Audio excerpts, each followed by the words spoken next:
Ladies and gentlemen, 大家好. A very warm welcome. It's not yet the official opening, but just a few short logistic remarks. We were listening to Jay Chow and Yolin Tsai, and you can YouTube them for further details. Just a few logistic practicalities for now, before the official opening takes place by my respected colleagues. Just in case, we have some on the site. My dear students and event managers and hostesses are there. They're there for you. Should you have a question, they can help, they can assist. Please get your program. That is the newspaper handout we provided you with at the entrance, and if not, we'd be happy to give you one. And then I should say a few things about safety, simply because we have to. In case disasters appear, which I don't foresee in the short term, we need to go downstairs. The exit is right there, and then you need to gather where all the mopeds are in front of the building. Thank you for your assistance. Then the restrooms, we have a lot of them, but the closest one is just around the corner, and we have a big sign saying WC, WC. We do have a small break, and we have complimentary Chinese tea, we thought, maybe better than more coffee.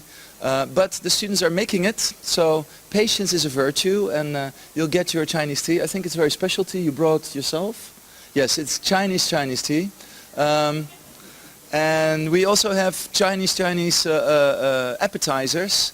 Some simple ones, some really exotic ones. So we plan to freak you out a little bit.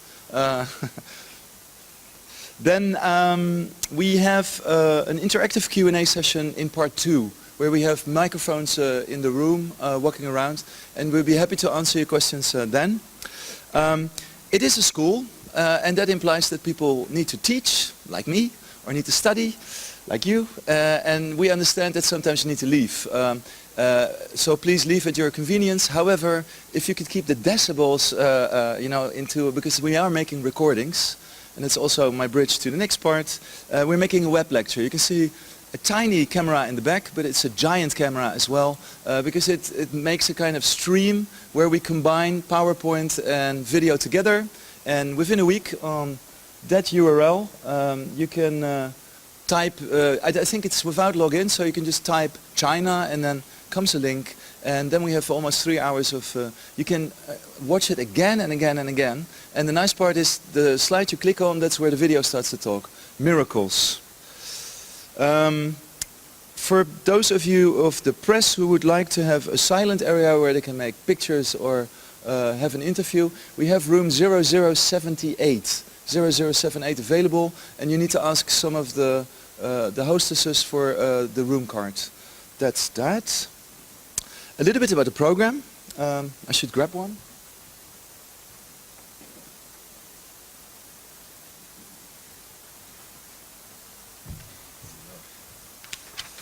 On the back side is the program, and as you can see we have 2 parts. We will start with an official welcome, an official opening, after which a small change has taken place due to parking issues. Our keynote couldn't get a parking place. I like that, on the other hand, if you organize an event that there's no more parking places, sounds good. But why are they not yet there? But there he is. So we decided to give him a little bit of a break and put Mr. Patrick Ribeiro on as a second speaker. So you can have still a coffee at your leisure. So that is changed, but for the rest all is the same. And then we have a small break around, I would say 3:30, depending a bit on how things work. We take half an hour. We hope that you can network, can find incredible opportunities in China or vice versa here in the Netherlands. Please do so and try your tea. And on part 2 we have our second keynote speaker, fantastic, well, many things, but also a really incredible blog. So I'm very curious about part 2. And after that we have a panel discussion moderated by Mr. China Claudio Perotti. I hope you forgive me for saying that. But it sounds, yeah, I think I should. And I hope that's going to be interesting. Usually that's an interesting part where people elaborate together on their experiences, so it's a little bit more active. We cordially invite you to take microphones and join in. And by 5 o'clock you can be free, but if you would like to stick around for a small drink and some networking, you're very welcome as well. I think that's my part. It's a bit silly if we talk about China that we will only talk in English, or Dunglish in my case. So I would like to maybe give the floor for true Chinese. Xi. Probably you already figured out I'm here to confuse you. I also confuse myself while I'm standing here for 5 minutes. It's a bit nervous. But I'll decide to confuse you more about some Chinese speech. OK， 女士们、先生们，我们的朋友们、同学们，大家下午好。我希望在这个特殊的日子里，能够表现一点我自己的感激之情，对我们的组织者、校方和包括我们亲爱的约翰校长 ，Mr. John Stark, and 伊莲娜 Irina, the head of the honors program. 我觉得这是一个非常好的机会，去把我们国家的文化带给大家。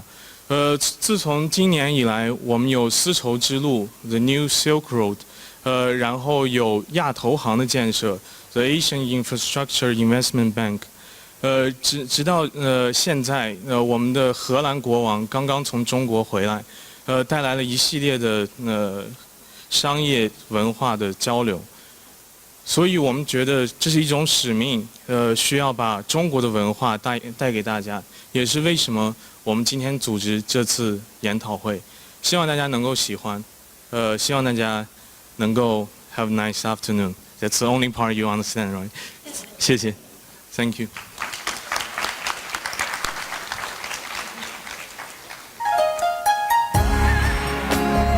Ladies and gentlemen, I would like to call forward our first opening, Miss Irena van Ninat-Janikowska.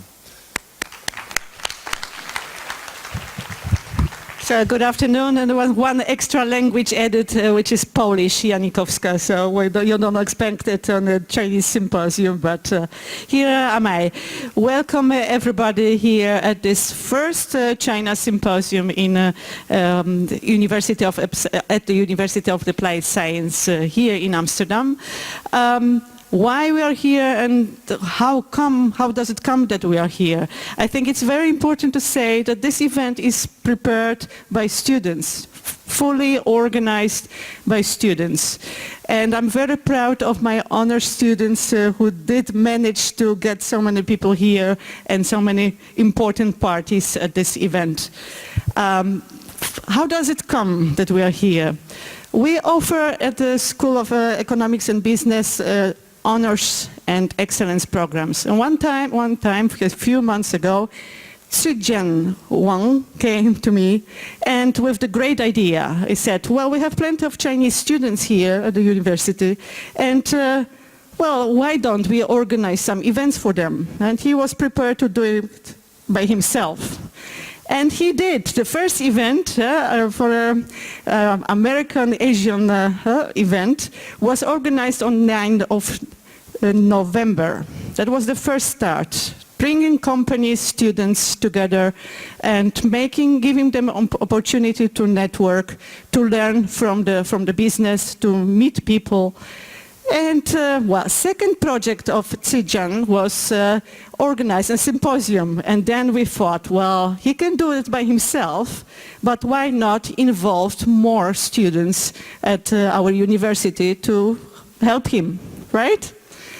And well, about 15 students managed to have it fixed, like I say, to have it organized. This is for me an example of student engagement. Students who do take initiatives, who do come with ideas, and not only ideas, but are really prepared to implement them. And some of you are probably honor students, some not, but see education as a part, as a chance to be an entrepreneur, to come with these great ideas and really make something of that. Well, I would like to thank again whole group of students for organizing it and give the floor to my colleague, Dean of International Business School, John Sterk. And Shishi, and which is thank you in the Chinese. Thank you, Irena. Well, welcome all of you. My name is John Sterk, and I will tell something about my personal experience with China. I don't want to embark on all the numbers and figures of trade and other numbers. But my first encounter, I was born in Jakarta in Indonesia, and as a child I encountered the Chinese first as being shop owners, because there's a lot of Chinese diaspora in Indonesia. And there was also this famous shopping area called Glodok. And I still have a watch my father purchased in Glodok. And later on, when back in the Netherlands, during my study, and I studied anthropology, I also came across a lot of things about China. And one of the things what was let's say, inspiring was at the time I read a lot of books from a guy called Robert van Gulik. He was ambassador to China. He was a sinologist. And he wrote books about a famous Chinese detective, Judge Dee.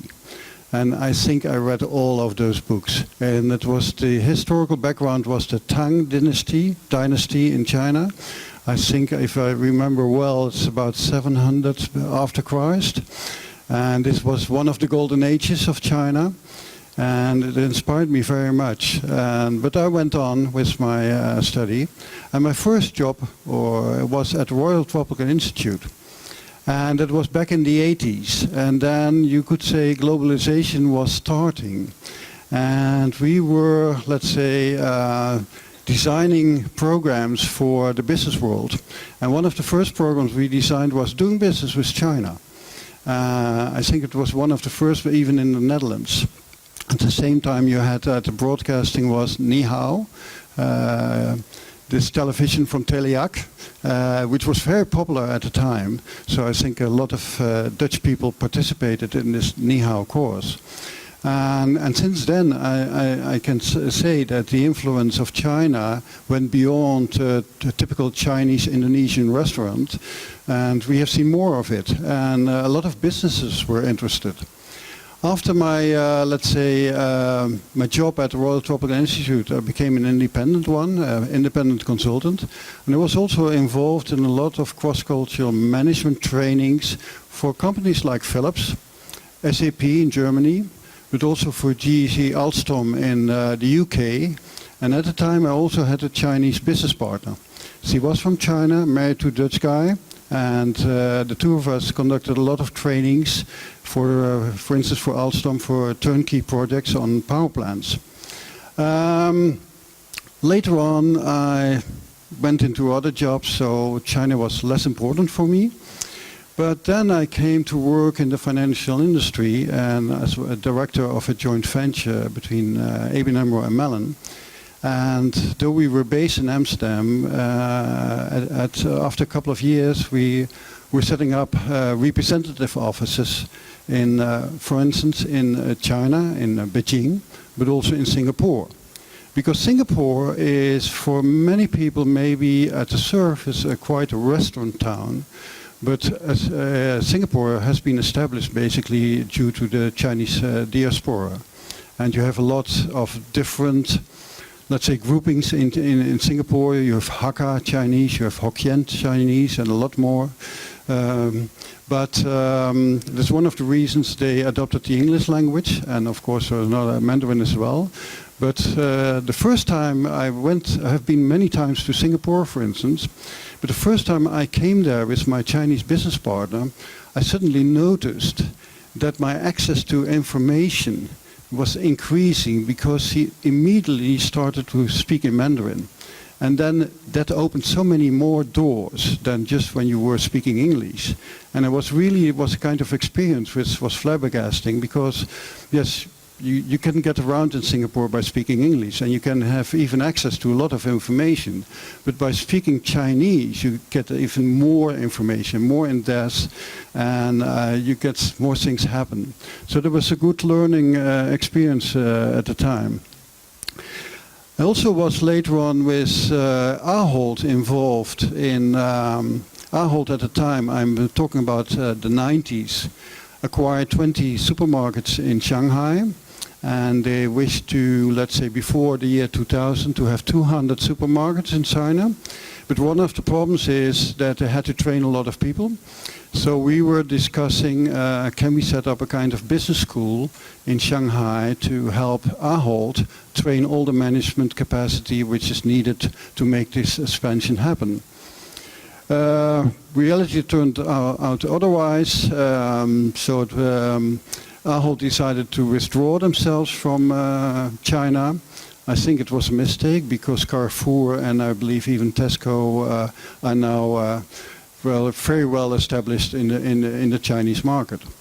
And now you can also see that, and I think this experience triggered me as well to apply for a job here at the International Business School, trying to set up a business school in China, and now I'm here. One last thing I think on the importance of China. Not only is it a huge export market for us in Western Europe or even in the States, it's of course the manufacturing side of the world. A lot of products, look at Alibaba for instance, are made in China. But also you see the influence of China is increasing in the West. How many of you know that, for instance, the Kruidvat is owned by Li Ka-shing? He's one of the tycoons in Hong Kong. So this is a Chinese company, basically. We have a member in our business advisory board. It's called CWT. They are in logistics. They have been acquired by a Chinese company. We had another company which is in our advisory board, Tip Trailer Rentals, which used to be a GE Capital company, has now acquired by Hainan Airways. So it's also becoming a Chinese company. So increasingly you see the influence. I will wonder how many shares of ABN AMRO have been bought by Chinese investors. I don't know for now. So this is just to stress, I think, the importance of China in the world and also the corporations we can have, because I think one trait, cultural trait we share between the Netherlands and China is we are trading people. Thank you.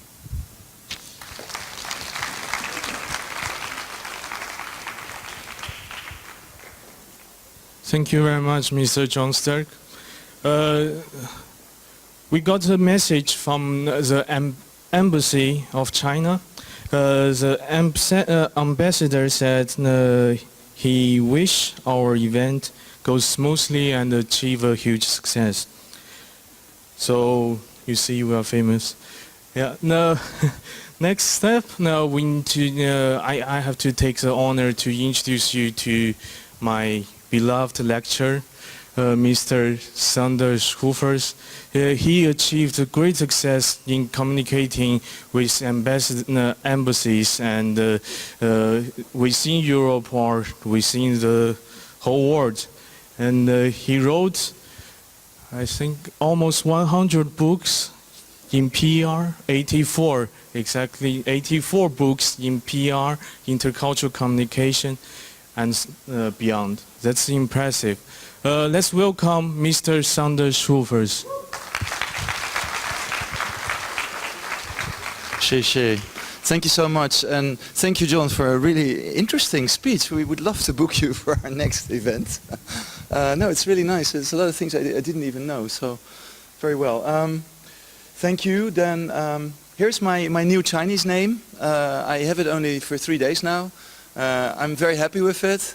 I think I'm Buddha from the mountains, or think it's wrong. It's not Buddha in the mountains. No, I need to tell my mother still, but I'm very pleased with it.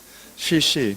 I'm also a lecturer here. I teach a minor course called Course Cultural Business Skills, and some of my students are here. You're good, and I would like to now go into some of the a bit more serious part of relationship with China. Before Jakarta, also for many hundred years, there has been a very intensive trade. We picked up a lot of things. Delft's blue is not original here. It's a copy. But I think if we look at more recent history, the last 10 years, actually the Netherlands within the European Union are the second trade partner of China. Of course, it has to deal with things like Schiphol Airport and harbors of Rotterdam and Amsterdam. But still, the statistics are there. If we look at over those 10 years, the investment from China here in the Netherlands, it grew 900%. Those are serious numbers, I think. The Dutch exports increased fivefold in the same 10 years. So again, I would say impressive numbers. And then if we take into account that this new Silk Road is on its way, definitely we will see a multiplying of our relationship. And that means that there's going to be more communication, for sure. But more communication doesn't necessarily mean it's better communication. And I think you'll find that today a lot of the speakers will emphasize some of the pitfalls that we have in communicating together, but also try to give you some of the answers that it's actually not so difficult. We have some people in the audience that studied Chinese within 2 years. That really makes me jealous. And you have to tell me what the secret is, because 2 years? Amazing, yeah. But we'll have you test it for sure. That's in the second part. Yeah, there's something about it. If you would like to, scientific research shows that within 2.5 years, you're able to overcome all these cultural hiccups. Maybe not everyone, but speaking from experience, I had to do this plenty of times in different cultures. It is doable. It's not easy, but then you don't have to choose that if you want easy. A little bit more about trade. The president who visited only last year in the beach hotel of Oranje, he called the Netherlands the gateway to Europe. I think our government would like to be called like that, and they also are working for it. But it is true that for its location geographically, that is interesting. We have good infrastructure, we have a pleasant tax regime, good level of English, and so there's many reasons why companies like yours would choose to be here, I can imagine, and I hope there will be more and more. There's been an interesting research done, and they asked executives in international trade if they felt what things are good and bad about understanding one another. And they said actually, well, if you have communication skills, it can really, help making money or getting market share. And at the same time, half of them reported that miscommunication can actually really cost you money. There's some research done to that. Also from the same report, if you break it down to individual countries, you can see that in Brazil or in Spain, 3 out of 4 they state that they can actually lose money or lose productivity, but 4 out of 5 in China felt that language and culture made it harder to gain market share. And so we talk about soft skills, but it's soft skills with a hard result. If these are the numbers, then it makes sense. So we hope to address these topics today. Different speakers will. And we have some statistics from within the European Union. A bit shocking. My own students have seen this slide 20 times. There's a reason for that as well. If we look at Europe, then actually 40% of all funded, so where we have subsidized projects, 40% of them, they fail. They fail due to miscommunication, due to problems with trust and misunderstanding each other. But it's the Elucidate report. You won't see it a lot because the Commission doesn't like it. It doesn't like the result. But it's the truth. It's 40% of our tax money is actually going up to the air. And that's a lot. That shocks me as a European. I think also the research of a Canadian, Stephen Wise, he says that we can obtain much higher returns on investments if we just understand each other better and if we prepare. So in that light, I would like to show you a few thingies. And here you can see these are average scores of the average Chinese, which is impossible. China is huge, and even within the Netherlands, Friesland is not Limburg. Whoops. How do we get to these figures? Well, if you ask 1,000 people and they say, well, I'll show it in a minute. If you ask 1,000 people for their opinion, you have a kind of curve, and from the highest point you can say, well, this will be the average Dutch score, despite all the small differences. Now what you see here is that we have the top says independent, interdependent, meaning individual or group. We have egalitarianism versus status, risk-taking to being more careful, direct communication versus very more polite and indirect communication, and are you task-related or relationship-oriented? And as you can see, the Netherlands and China couldn't be further apart. There's, I think, only Denmark or maybe Finland or some countries that could have a more extreme score, but this is top 5. They're going for the medal as far as differences concerned in the spectrum. I'm not going to talk too much about it because I had the fortune to look at the slides of the speakers after me, and I had a very clear plan. I said, well, I'm going to talk about this, going to talk about that, and then I opened your slides and think, no. So I want to say, Shishi, thank you, because you allow me also to look at different things. The hard stuff is going to be dealt with by our distinguished keynote speakers, but I just want to tell you that those who fail to prepare to fail, both from China to the Netherlands or from the Netherlands to China, because the distances are so big that you need to do something. We take a look at that today.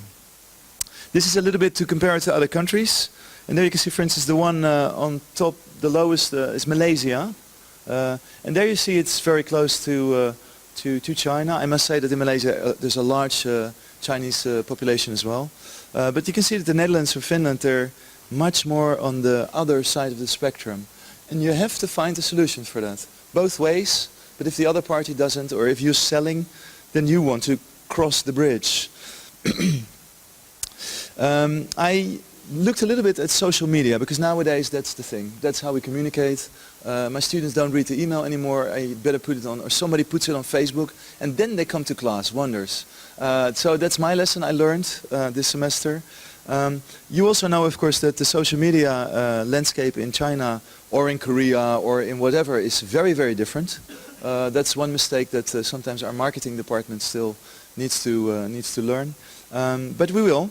And if we look at social media, we actually see that pictures, videos, that's the thing now. That is a much higher engagement driver than articles. But we don't know so much about pictures, actually. Here we study language, we make a lot of plans in every semester, but actually pictures is, if you ask me how much is language of our total communication, it might be 8%, it might be 12% depending on your theory that you adhere to, but it's nothing. It means that 90% of your successful communication or effective communication is something else. Now what could it be?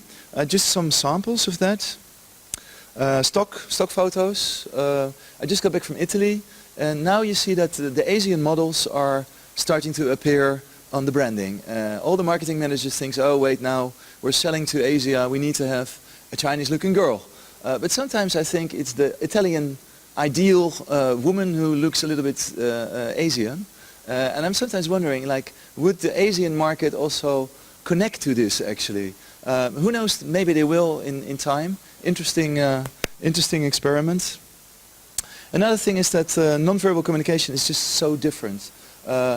In some countries this means 5, in others it means 1. Now if you're ordering 1 beer and you get 5, you think, oops. And we both think that we are doing the right thing. So that is something you need local knowledge, or at least some kind of check, balances, understanding. So it's not all that easy. Another one is numbers. Did you ever notice that if you take an elevator in China, there is no 4th floor, there's no 14th floor, there is no, it just doesn't exist. And there's a very good reason for that. But we have to deal with lucky and unlucky numbers. It's not part in our perspective. People at KPN, they will have access for all. Now that doesn't travel well in China, I would say. Renault 4, it's all historical, but it's a 4 inside. Then if you, Mr. Schindler, Robert M. Schindler, he did a research on the price ending digits, so the price tags. And he counted, just in many shops, how much, what is the number ending of a price. And in the Netherlands or in most Western culture is 00 or two little hyphens, or it is 99. Psychological, I don't know why we still fall for that, but apparently we do. And 50, those are the ones that we have. Not in China, not in China at all. In fact, the number 8 is highly on top, or a combination with 8. If you would include, for instance, the 0 is almost 10%, but a lot of times we will see actually 80. If you look at flight numbers, even from KLM, it's a lot of 8, because that's positive. So you can have, you can buy a phone on Shanghai on the airport, because you're there a few days, you think, now yeah, it's maybe cheaper, Dutch, and then you can choose numbers, and the price range of the card is different. And I think, no, I'll take this one. And everybody tells you, oh, you have an unlucky number. And I thought, well, it was a lucky price. But that's the mistake you make once in your life. And I did. But I'll show you here, if you go to a little a Scottish restaurant, then you will actually see on the card, the menu, is you see that it's 2080, 2380, 1730, 1880. Now going back to Schindler's List, you actually see that matches with the price we just saw. So in that sense, again, you know, it's different. It's unexpected. Now also, if we use pictures, what does the picture actually show? What is the situation we are in? And how do we use it? Because in China, liquor is much more part of a dinner banquet, and it's totally part of it. Whereas we would much rather have a cognac together with a big illegal Cuban cigar or things like that. So in that sense, picture again, what do you picture? Is it your feeling or is it from the receiving end? Very difficult to do yourself, I think. Now, that's also the bridge to one, I think, talking about China, you are talking about food. The country is obsessed with food in the most positive way. I don't know any other culture that has a greeting that says, what did you eat? I love that, actually. I'm impressed. Food plays a central role in the Chinese national psyche. Work, play, romance, business and the family, it's all around food. And meals are occasions to clinch the deal, strike up new friendship and fall in love. Food is the binding force, I think. And they have many thousand years old history of fantastic recipes. If you go there on business, and I hope many of you will in the future, then it's about food. Food, food, food. The moment you're tired, you've been many hours on the plane, all you want is a shower and a bed. But no, you're sitting on a nice, beautiful round table, enjoying all the sea cucumbers and whatever else is put in front of you. But it serves a purpose. You'll have the chance to have informal information that the business correspondence doesn't show.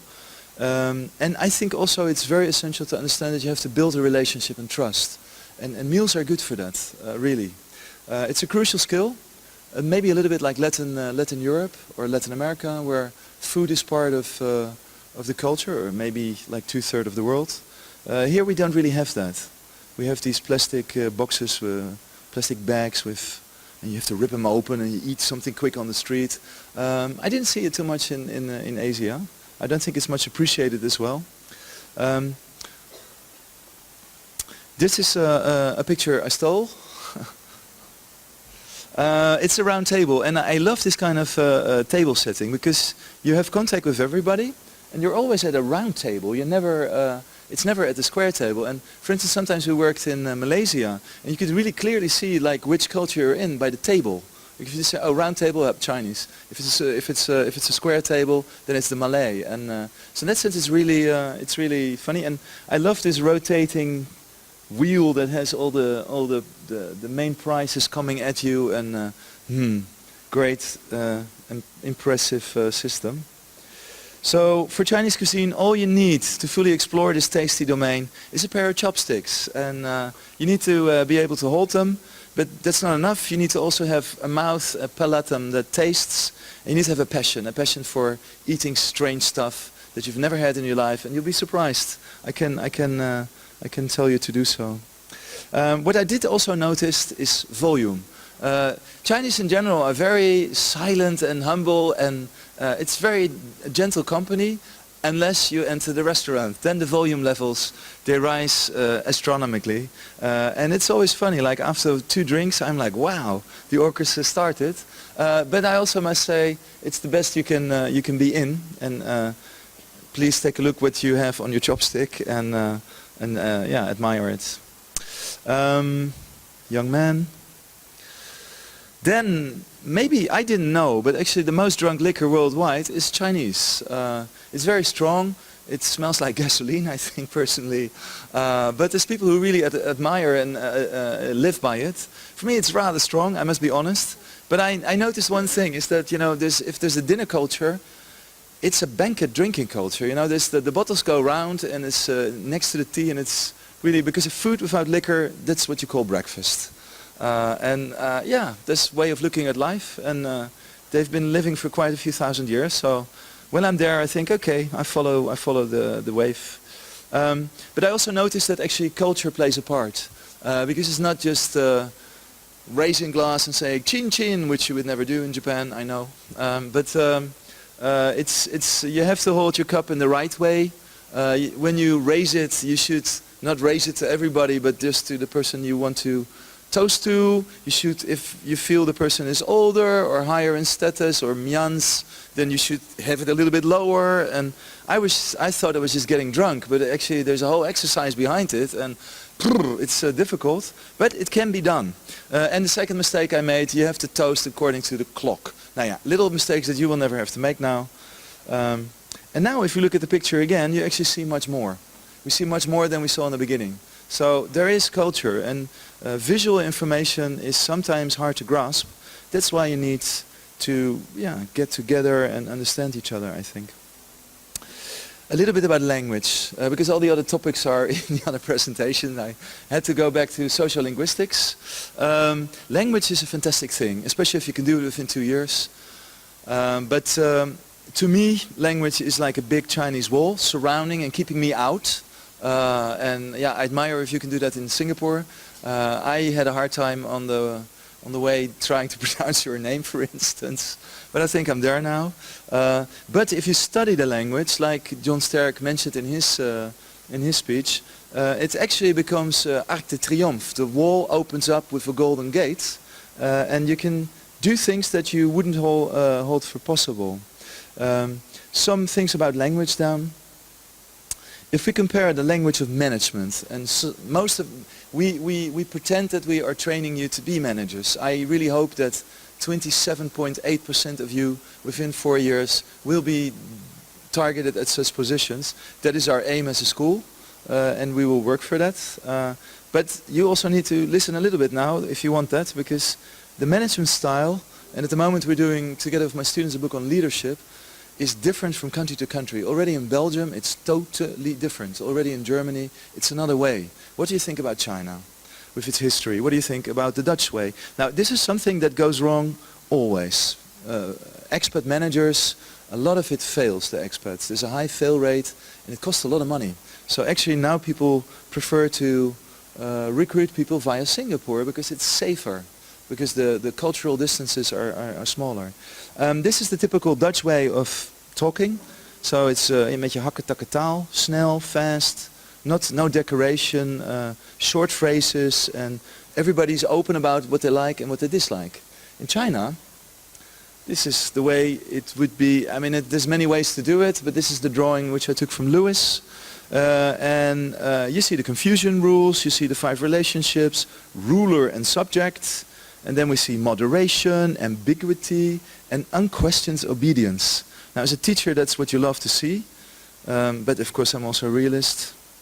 So this is about language of management, but just to see the way people manage. It's not the same. See the way people are behaving at meeting tables. It's a kind of visualization, but you can see actually it's a little bit louder in volume in China. There's also many more people, and just the things that we try to bring on the negotiation table or meeting table are not the same. We conducted a study on different meeting styles worldwide. it is not the same. The Germans have another style, they have other abbreviations. The English have another way. There's no unity in this world, so you need to be prepared for the unexpected. Then something else about language. I noticed that we have phonetic representations of the European member states, and I said there are some really funny ones. Anybody from Sweden? Yeah, very lucky soldiers. Germany, the moral land. I don't know, what is Netherlands actually? I couldn't read it. Huh? I didn't hear it. Huh? Gierig. Okay, but it's not a name. It's not a linguistic name. But it's true. But then again, we're the biggest investor in most parts of the world, and it's got to come somewhere. Bon. Chinglish. I think language can be, funny, but this one I really love. Please take care of the sleeping grass. I think that's so much different than niet op het gras lopen, het gras niet betreden. And this is sweet. Chinglish also can have an ugly face. I took only one, but if you like to see more, you should Google them because they're really funny. Careful drowning. And I have a couple of really bad ones, but I will not show them today. But if you Google it yourself, you can keep on laughing. But don't worry, when we try to do characters, if ever we will, the mistakes are dramatically bigger. And I know it from experience because I studied characters 2 times and I forgot it 2 times. So, Tibor, goed gedaan. And I think now, looking at the time, I should also be a little bit holding back again. I noticed that if you're flying there, that KLM is actually the largest European airline, the air carrier. I didn't realize that, but KLM Asia is the largest from our continent. Like I said in the beginning, it's not an easy road, but if you want to be successful, this is what helps. You need to think further than just, booking.com or whatever.com or whatever.cn that you can click on and throw in credit cards. That's part 1, but it's just logistics. If you don't prepare, the chances of actually failing are dramatically high. And my advice would be do a little extra, do the extra 20 miles. You'll thank me for it afterwards. And then maybe one day you'll wave your flag at big cities. And then I noticed one time myself is that when visitors are at formal ceremonies, there were like 10 people applauding. And I was standing there and I think, what do I do? So I didn't know. So I checked it later on my guidebooks. And actually the idea is that you applaud back. So also when I finish my talk, you understand why I'm going to applaud at you, because I would like to I would like to call forward our next speaker, our keynote, Patrick Florentius Ribeiro, ladies and gentlemen. Ik denk dat ik voor deze wil en anders is het gewoon de pijltjes. Ja.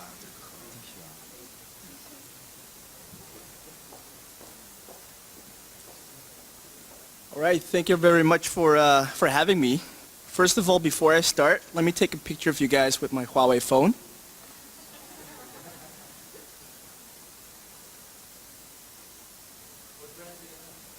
Of course, only one brand is Huawei. So thank you very much. I recognize a friend of mine on the wall here, so that's really funny. This is actually a very good friend of mine, Jessica. But when my friend C-Jen, who I know now 2 years, I believe, invited me to speak here, he said, you have half an hour. I said, really? That's short? So I hope I can limit it to half an hour because, well, I've got about 25 presentation slides, but I'll run through it real quick to give you an overview. Basically, I'm the recruitment leader for the Netherlands for Huawei. So anyone we hire in the Netherlands goes through me. Let me tell you something really quick about myself. I am of Chinese, Indonesian, and Portuguese descent. My mother is from Indonesia, but her parents are actually Hakka Chinese. The family, for Fujian region, which is the southern part of China, moved to Indonesia for economic reasons. I think at the beginning of the 20th century. I am the product of that actually, and the Dutch-Indonesian connection is the reason why I'm actually here. So that's actually a nice circle. So for me, China as a company, China as a country, and the connection to the Netherlands is actually a full circle for me. So what I'd like to tell you is how it is to work in a Chinese company, because we've seen a lot about Chinese companies or Chinese cultural differences and such, but I'd like to tell you what it is actually in practice, in daily practice. Because for me, as a multicultural person, to work in a Chinese company is still a challenge. And I'd like to share my experiences, actually our experiences with you, and maybe you'll learn something of these, because more and more Chinese companies are headed this way, as you've been told.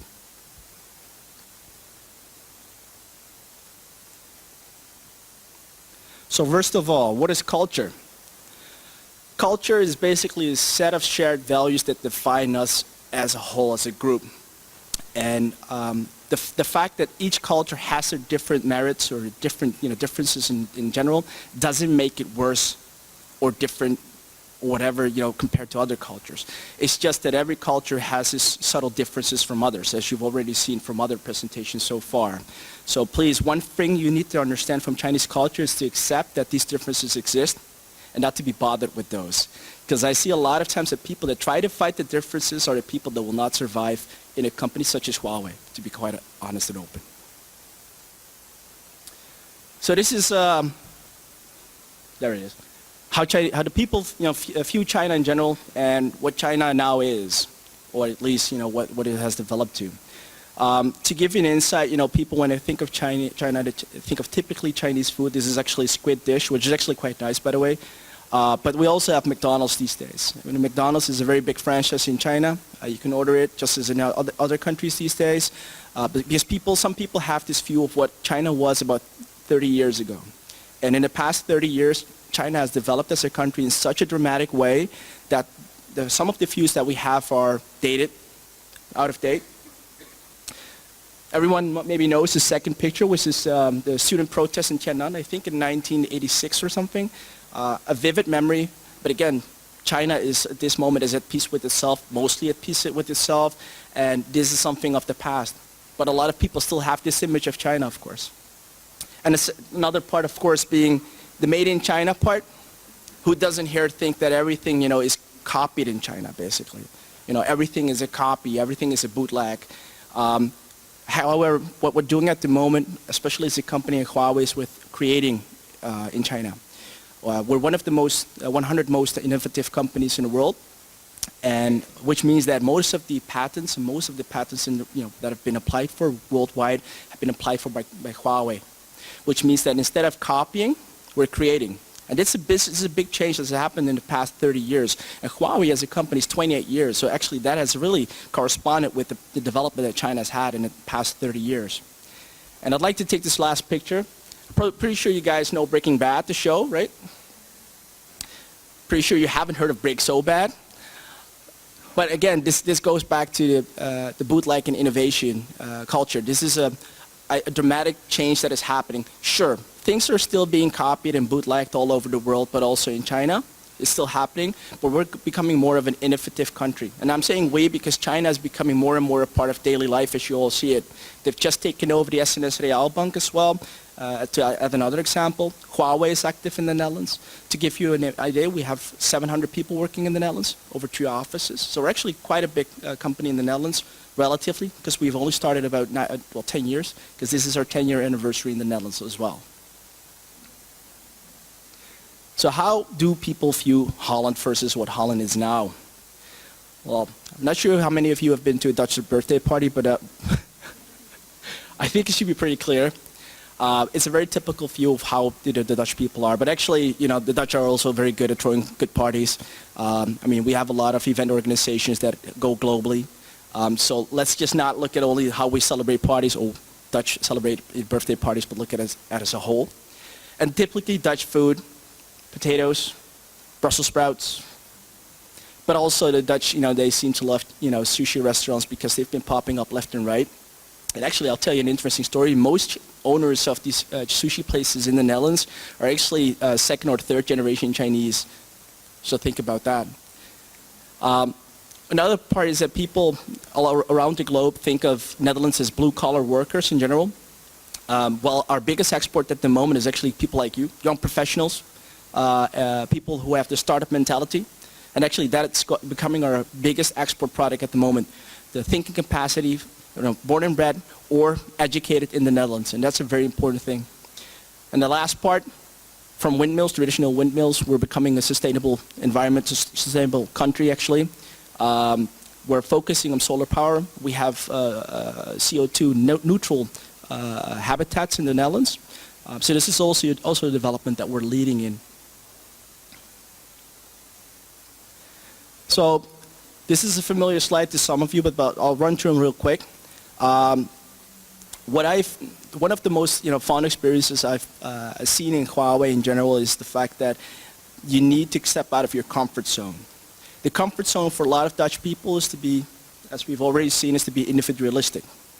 In Chinese culture, that's not an option. Actually, in our company, it's not an option because out of 700 people, we have 280 expats, Chinese expats working. Those are Chinese colleagues who are seconded, from our HQ to work in the Netherlands offices. So the Chinese culture is very predominant in organization. So you have to step out of your comfort zone and be part of the greater whole. And what you see is that the Chinese, there's always a collective effort. If you're not part of the collective effort and you want to be an individual, it's fine. But in our company, it works best if you're one, and you try to be one. It's not that you have to change your whole mindset, it's that you have to adapt to different situations. Time in Asia is also a very funny thing because it doesn't really apply only to Chinese because Indonesia has it as well. We call it jam karet, which means, well, we have, our time is flexible. And elastic time is literally what it means, yeah. Well, what I see when I come into the office at 9 is that I'm the first one to come in at 9. You could generally say, oh, that's a bad thing, Chinese have no respect, but actually, the other part of the equation is that the Chinese stay till 9 or 10 o'clock in the evening. That's when I'm actually already home having my dinner or sleeping actually. So that's the whole difference. Yes, they come late, but you get a lot in return. Because time itself, it doesn't mean much as long as the efficiency is there and the productivity is there. That's the most important thing for Chinese. So if you're someone who comes late often, well, our company isn't that bad of an example where it's generally normal. This one probably is familiar to some of the Chinese here. I think it's guanxi, right? Meaning the connections or interconnectivity between individuals as a whole. On the left, you see what the Dutch or Western people in general do. We make effective connections. We connect to people we need. I need something from Bob. I need something from Jan, and I'll connect to them. That's about it. I don't need anything more out of my specific hemisphere. Chinese, however, and that was really interesting because I've copied this specific method. They tend to know everyone in their company. And I'm not even talking about in the company, but also outside the company. The Chinese community is so tight. And I've come to think, I wanted to put an analysis on what it actually was. And what it turned out was that in the spirit of guanxi, it's good to know what someone can do for you. In that aspect, if everyone is your friend, everyone can basically help you. You wash my back, I wash yours. So what that meant for me is instead of being isolated to my own hemisphere, I actually went out there, I befriended everyone in the company. I would say about 99% of the company I know. And I call relatively, I call them all my friend because I know that I can use them and they can use me. And that's the way it works. And actually, that's the only way you'll get things done in our company, to be honest. Well, this I don't have to explain. I mean, I come from a small town, which is Heerhugowaard, which is near Alkmaar. I used to live in Amsterdam. In Amsterdam, you could wander the streets on a Sunday and it could still be busy in some parts. However, where I live on a Sunday, geez, I'm the only one probably. In China, can you imagine that happening? It's impossible. It's technically impossible because we have 1 billion Chinese. So it's, people don't want to be cooped up, in their places. And this is now a very important thing. And again, these are all generalized things, so please keep that in mind. It doesn't apply to everyone because we are all individuals, so please keep that in mind. What this means basically is that what we see with Westerners is that if you're unhappy, we show that we're unhappy. If we're happy, you show that you're happy. In Chinese culture, there is something as multiple truths, which means that the specific, it's better to show that you're, don't show your discontent with a certain situation, and better, keep up appearances and show, your smiling face. But it doesn't really tell you what you're really going through, what you're feeling.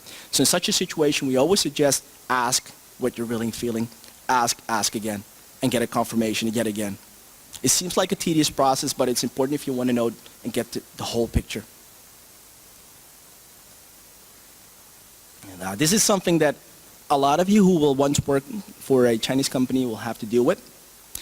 It's a Chinese approach to problems and to challenges. Let's call them challenges. Problems sound so negative. What I see in our company is that when we have a challenge, where we're confronted with the challenge, I see that we make a workaround. We build a process specifically to circumvent the problem at hand. And that way we can ignore that there is a problem. And actually, we will have a solution at the end, but we will not have effectively handled the problem itself. Is it efficient? Is it inefficient? Is it effective? It doesn't really matter, because in this way, for the Chinese, it's a solution. And whether you go with it or not is up to you. But it's a very interesting situation to be dealing with on a daily basis, actually. Which is actually why sometimes we get process descriptions in PowerPoints of about 60 slides for one problem. The Dutch way would be, we have a problem, we approach it, we solve it. Very simple, very direct. The Chinese way, sort of different. Not negative, just different. Hierarchy. Hierarchy in Chinese culture. I would say that there is a difference between several generations, actually. Because you have the generation which is the younger generation. I'm talking about the 1980s generation and 1990s generation. They're taking a much more Western approach to things, I have to say. When we're talking about older generations, they're more in a hierarchical kind of situation where the manager is the manager and the employee is the employee. In some cases, when I talk to some Chinese people, I sometimes see that they're afraid to talk to me. When I say, no, it's okay to talk to me. You can talk to me, you can give me feedback, it's no problem. But it's not normal for some of them. However, the younger generation, I'm talking about you guys, the younger generation, they're more open to tell you what they feel and more direct, which is a nice development, actually. So again, this is for the older generations, but it still exists. So they're in a balanced kind of situation. I expected maybe 10, 20 years it will be more like a Western situation, but this is something that will gradually evolve.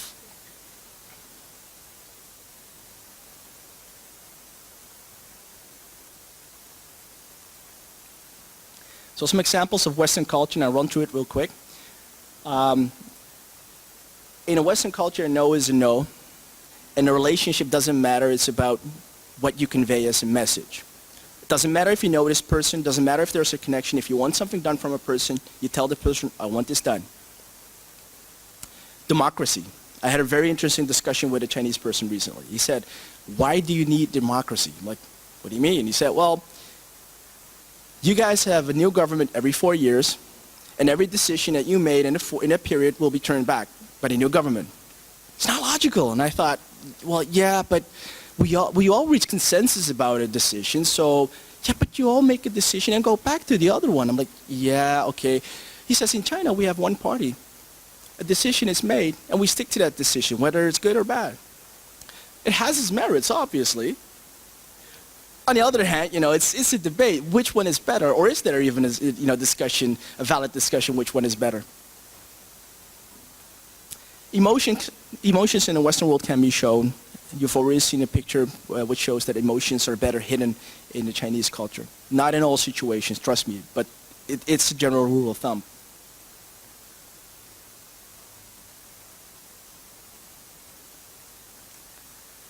No loss of face. This is something that I had to learn real quick. In my first days in the company, I had the audacity of going up to one of our senior management and telling them that I didn't agree with an idea in front of a group of people. Whew. Could have been a very short career for me. Because the reaction I got from that was not, he wasn't very, very amused with my response to him. And in hindsight, I had a good thought about it. And I had a discussion with some Chinese colleagues. Also, I called my mother. I said, look, Mom, what's wrong? She said, well, she says in Chinese culture, you don't want to, upset someone and to cause them loss of face. Loss of face is like losing a right leg or left leg, which is horrible to them. And you have to understand and respect that. So I took that, I applied that, and next time when something happens or I'm in a situation where I don't agree with a certain opinion, don't do it in front of a group of people. Do it, one-on-one, do it in a respectful manner, and try, not to push your opinion onto the other person, because it will not help. If the person won't accept your opinion, deal with it. And that's a very important thing. Trust is something that needs to be earned in a Chinese company. A lot of people that come into our company are very experienced, very senior guys or girls who have a lot of experience, who've earned their credits in the society as whatever position they might hold. And they expect a certain treatment in our company. And they're surprised when they come into our company and they don't get this certain treatment. Because in Chinese culture, it's very normal to earn trust. Yes, you have a good CV, but that's the basis, That's where you start off from. If you want to develop yourself in our company and want to be respected, you have to earn that trust, have to earn those credits. Which was very cool for me, because I'm the type of person who wants to go out there and improve himself. But some people are like, I have 20 years of experience, I don't need to do this. And there are two types of people that will survive in our company. Actually one type. The one that will accept, and the other that doesn't accept it has no future in our company. And they're easy to pick out, so don't worry about that. So what are we? Sometimes I get this remark, or this question, are you a multicultural organization? Are you a Dutch organization? Are you a Chinese organization? Basically, what I would say is we're a Chinese organization with a lot of international cultures. I think that the cooperation between the two is very important. And I'd like to say that Chinese, they have a very let's do it and yes mentality. Sometimes they say yes to everything to a client, which is very interesting for a client, because can I get discount? Yes. Can you do this for me? Can you make this product even though we don't have it? Yes. The Dutch, however, are more of a type, Dutch are more direct. And Dutch are more, I've heard it, you say it's stingy, we're cheap, basically. Which means that in some cases, when it comes to giving too much discount, I know that the Dutch counterbalance and culture will basically say, no, you're not giving discount. We want those euros. And that's actually what is a good balance in those two. And I like to think that the two complement each other very well, which is actually why we're one of the most successful countries in Western Europe compared to other countries. So this is our vision and mission. We want to connect everyone in the world. Communication is not limited only to mobile phones. Because a lot of you guys probably know us from our mobile phones, right? Who here knows that we made it possible for you guys to even be able to call? I'll tell you what, KPN, T-Mobile, Vodafone, Tele2, they're using our built network components to be able, so you guys are able to call. Probably didn't know that, right? Best kept secret. The reason why it's a best kept secret is because KPN, or T-Mobile, they won't say made possible by Huawei, because it's a KPN brand, it's a T-Mobile brand, which is logical. But when you look at the backbone of these companies, a lot of the products come from us. We have our mobile phones, yes. But I'll tell you what, we've only been selling mobile phones in the Western world for about 4 years. This is not our biggest business, actually. The biggest business is making it so that you guys can make your phone calls. We also have an enterprise division, which makes storage and servers, routing and switching solutions, which might be used in this building as we speak. So all very well-kept secrets, actually. But all have one thing in common, communication. You need those servers to be able to chat. You need your phone to be able to use your chat. And you need your mobiles and your carrier, and your telecom solutions to be able to have some network reception or whatever. So all is interconnected. You see here, Western combination with the Chinese culture combination is the best combination. We focus on customers. We have it. We're an innovative company. We have a sustainable business model, and we're focusing on sustainable solutions. We're not only limited to a certain type of business. We're already making green energy, solutions in China, because in China there is a big problem: pollution. Pollution caused mainly by dirty methods of creating energy, and we're now counteracting that with new, sustainable growth solutions in that aspect. So that's something we're also working on. Again, another well-kept secret.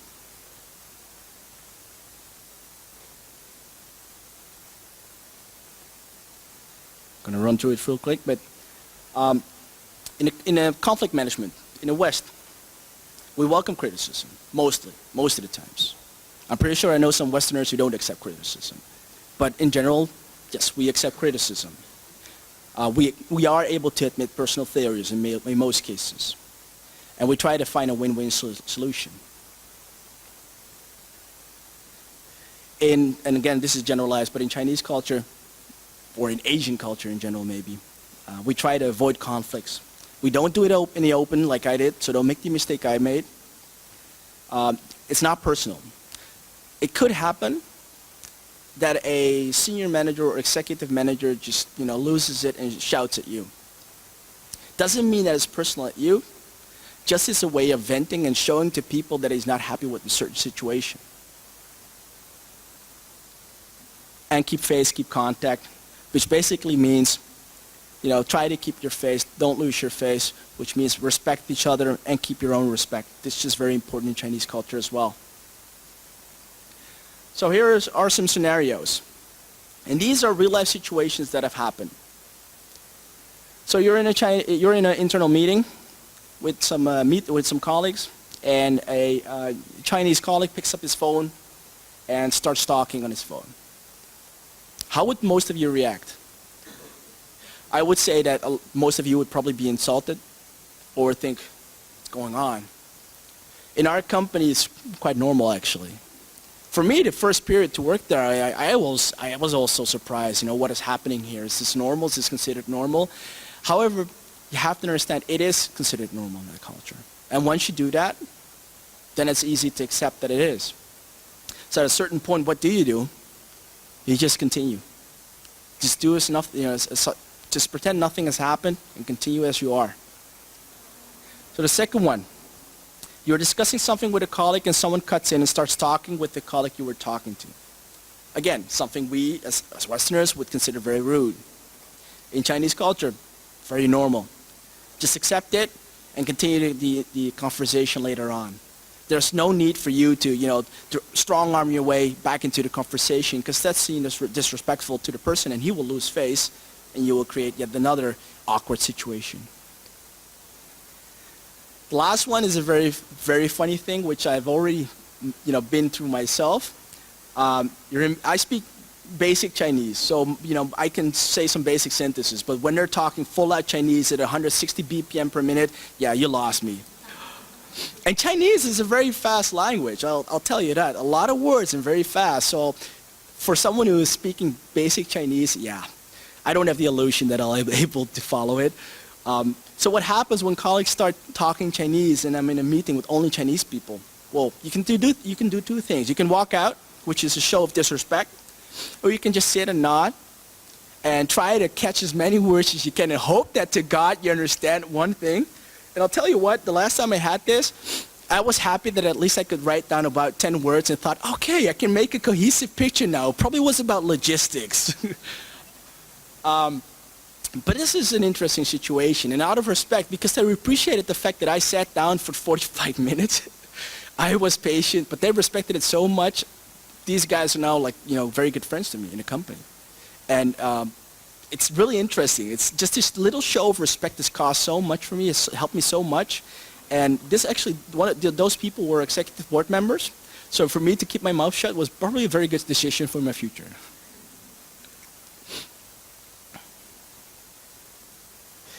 So most of these you've already probably seen, but what is also important is to use very strong words in Chinese, or to the Chinese.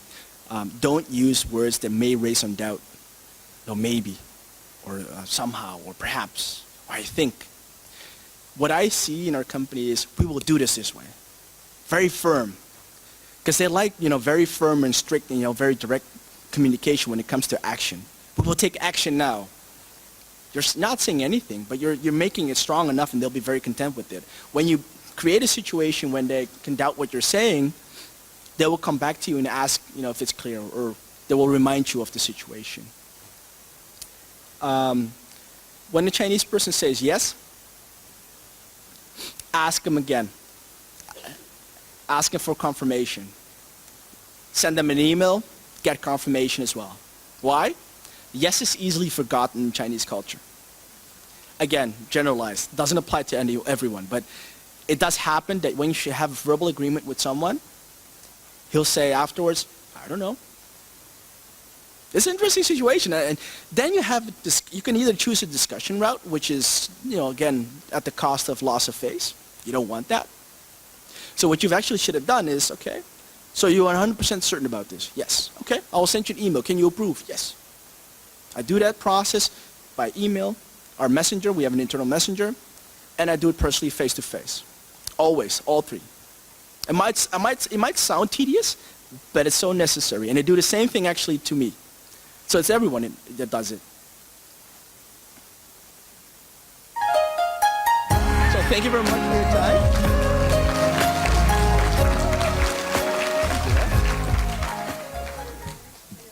No problem. Yes, thank you very much.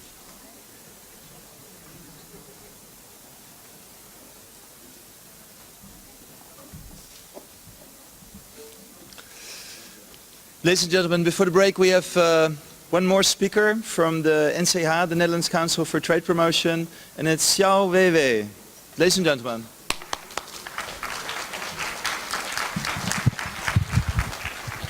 I think I'm just gonna...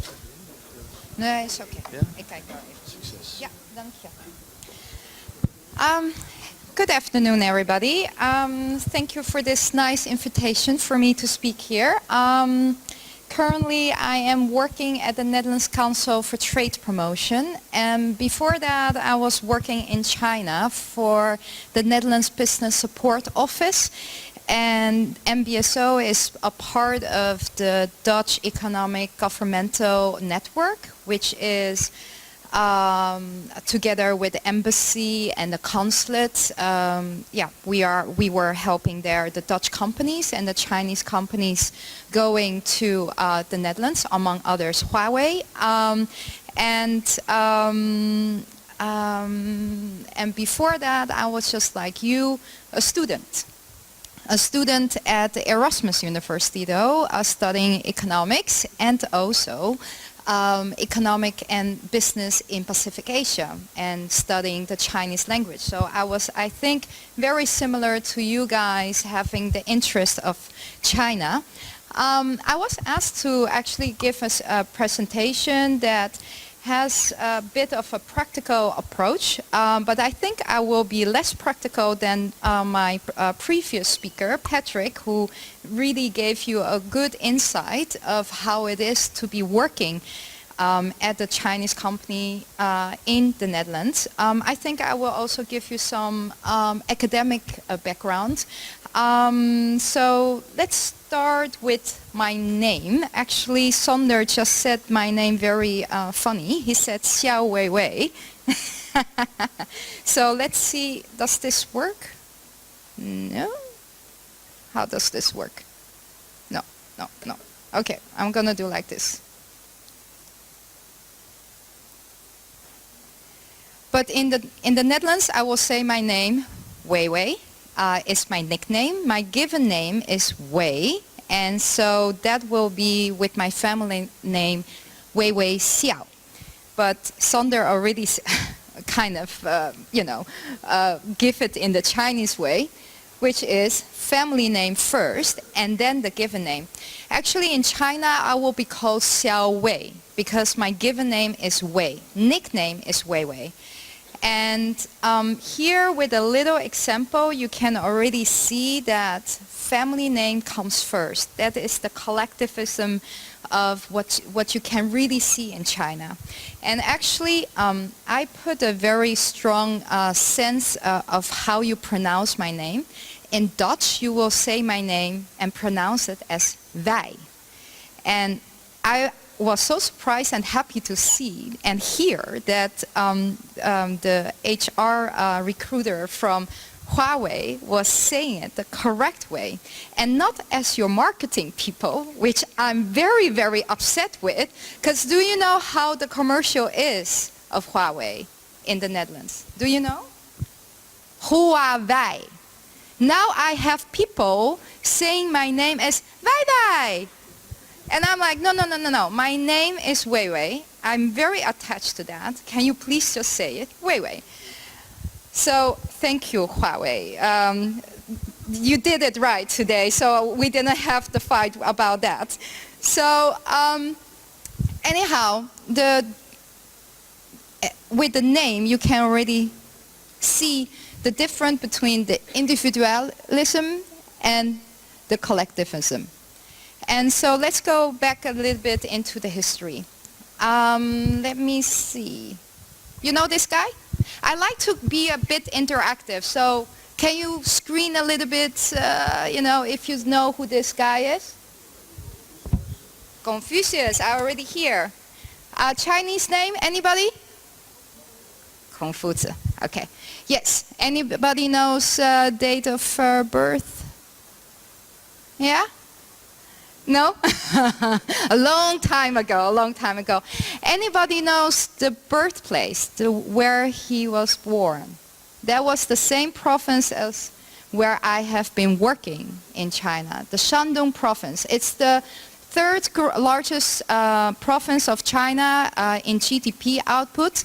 It's the province between Beijing and Shanghai. The birth city where he was born called Qufu, and it's a beautiful place. And actually, if you like beer, the Qingdao beer, that is one of the harbor city of Shandong, and that's one of the two cities where I have been living. Confucius was a teacher, he was a philosopher, and he was living in a period that China was very divided by conflicts, by war, and he was trying to to unify China by setting up rules and conduct moral ideas. And one of them is putting the 5 relations, and you already maybe have heard it in the previous presentations. The 5 relations. Anybody know? 5 relationships? What would it be? You should know. No? Okay. First of all, when you want to have harmony and peace in your region, in your country, you start always with the ruler subject. So you have a very strong hierarchy. And the second one, you have the father-child relationship. The third is husband and wife. And then you have your sibling, and then your friend. So what Confucius was trying to do here is actually to make this kind of relationships, to put the society into a system. And actually, what you notice is also that when you meet somebody in China, you are always looking for a sort of connection. So besides these 5 relationships, you are always looking for what's your birthplace, where you're born, where are you working, where did you go to school to, those kind of elements. And if you have a similarity in that creates a bondage, a connection, which is very important. And also in this you can see that I haven't heard that before in the previous presentations. Your name is always connected with your profession. So, and the profession, you only name your profession when it's a certain hierarchy. So, for example, I was the chief representative. In Chinese is 主席代表, which means that when somebody is calling me, they call me 肖代表.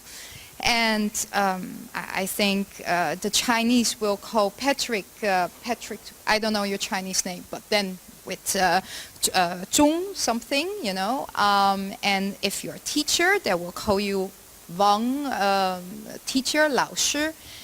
So you can see that the name and your profession is always connected. If you are just an intern or assistant, you are just called by your given name or your nickname, or they call you something with Xiao. Not my family name, but Xiao means little. So you're the little, I don't know, Anna, or the little Yon, or whatsoever. That's the way they call you. So always the name is also connected with your profession and the hierarchy, how you are standing. So, some background on Confucianism, hierarchy and authority. That's the first relationship that I also just mentioned. Family based on collectivism. And knowledge and education, which is very important for Confucius. One of his sayings, he has a lot of sayings, you can Google it. To know is to know that you know nothing. That is the meaning of true knowledge. Work ethic, also very important. Hardworking, because that's at the end, the philosophy of Confucius was to unify China and to have a harmonious society. And to achieve that, you also need a hardworking ethic in your society. We just heard actually some in the previous presentation about Guanxi. Guanxi is a very embedded term in the Chinese society. It's more than just networking. It's more than just to know somebody. I think Patrick already said also something about, you need to know, the obligation, the commitment, what you're going to give to each other. It's a mutual. It goes both ways. It's really, at the end, to summarize it, a system of power, trade, and networks. That is really the embeddedness of Guanxi in the society in China, which is really different than in the Netherlands. Here in the Netherlands, you can go for networking, you can meet with people, but the depthness of really feeling that you need to do something for each other is much less than in the Chinese society. So when you are aware of this, try to look, what I just said before, look for the connection. Look for the connection. And 面子, face. I have heard it. 面子 is the Chinese word for face. Don't let anybody lose the face. And so it's the respect, it's the prestige, aanzien. You can translate it in so many ways, but I think the most important thing to remember is actually you can give somebody face, but you can also let somebody lose face, and which is very terrible to do. And I think at the end, what Guanxi also means, to just give you some personal example, when I went to China, I have studied this. I have studied about Guanxi. I have studied about Confucius. I have studied all of that, just like you now, in the books. But when you are working there and living in China, and then you come to the realization how it works in practice is, for example, I was, till my 8 years old, I was living in Beijing, went to primary school there, Fangcaodi. Well, I thought that is a very good primary school. Yes, I was aware of that. But what I wasn't aware was when I was with officials, Chinese officials, and the moment they heard I was at that school, my aanzien, the respect, I gained respect. They gave me face, and they were like, we know that you went to a very good school. That primary school, all the Chinese officials are from that primary school in Beijing. So that must be good. And that's the reason why you are, you're doing what you are doing. So that was for me really like, oh, really? Does that work that way? I had a delegation for my current work because my colleague was sick, and I received this official delegation from the Fujian province.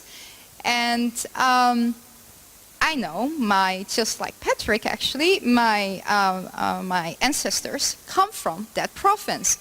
So I told them, yes, I'm born in Beijing, but my ancestors come from Fujian province, and they were like, oh, welcome. And that was totally the connection that was made from that moment. And you can even have the Guanxi not by yourself, but because of your friend or because of your grandfather or somebody else. So that's, you know, through intermediary, you can always find something.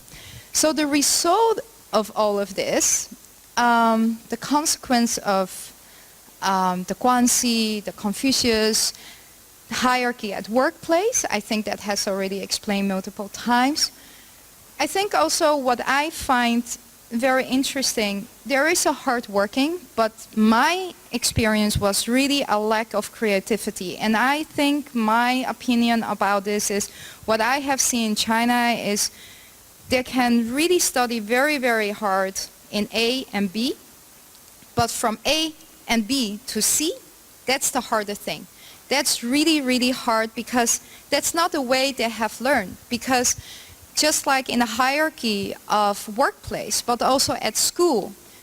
I remember when I was already at primary school, high school, and university, I have always been complaining to my teachers, you know, like, I think I deserve a higher grade. If it's 6 or 7 or 8 or 9, I always went into discussions with my teachers, with my professors. When my assistant, who is, how would I say, she went with a scholarship, cum laude, you know, a very, very good student. When she heard that I was in discussion with my professor, she was like, oh, how can you do that? That's not possible. You are not allowed to do that.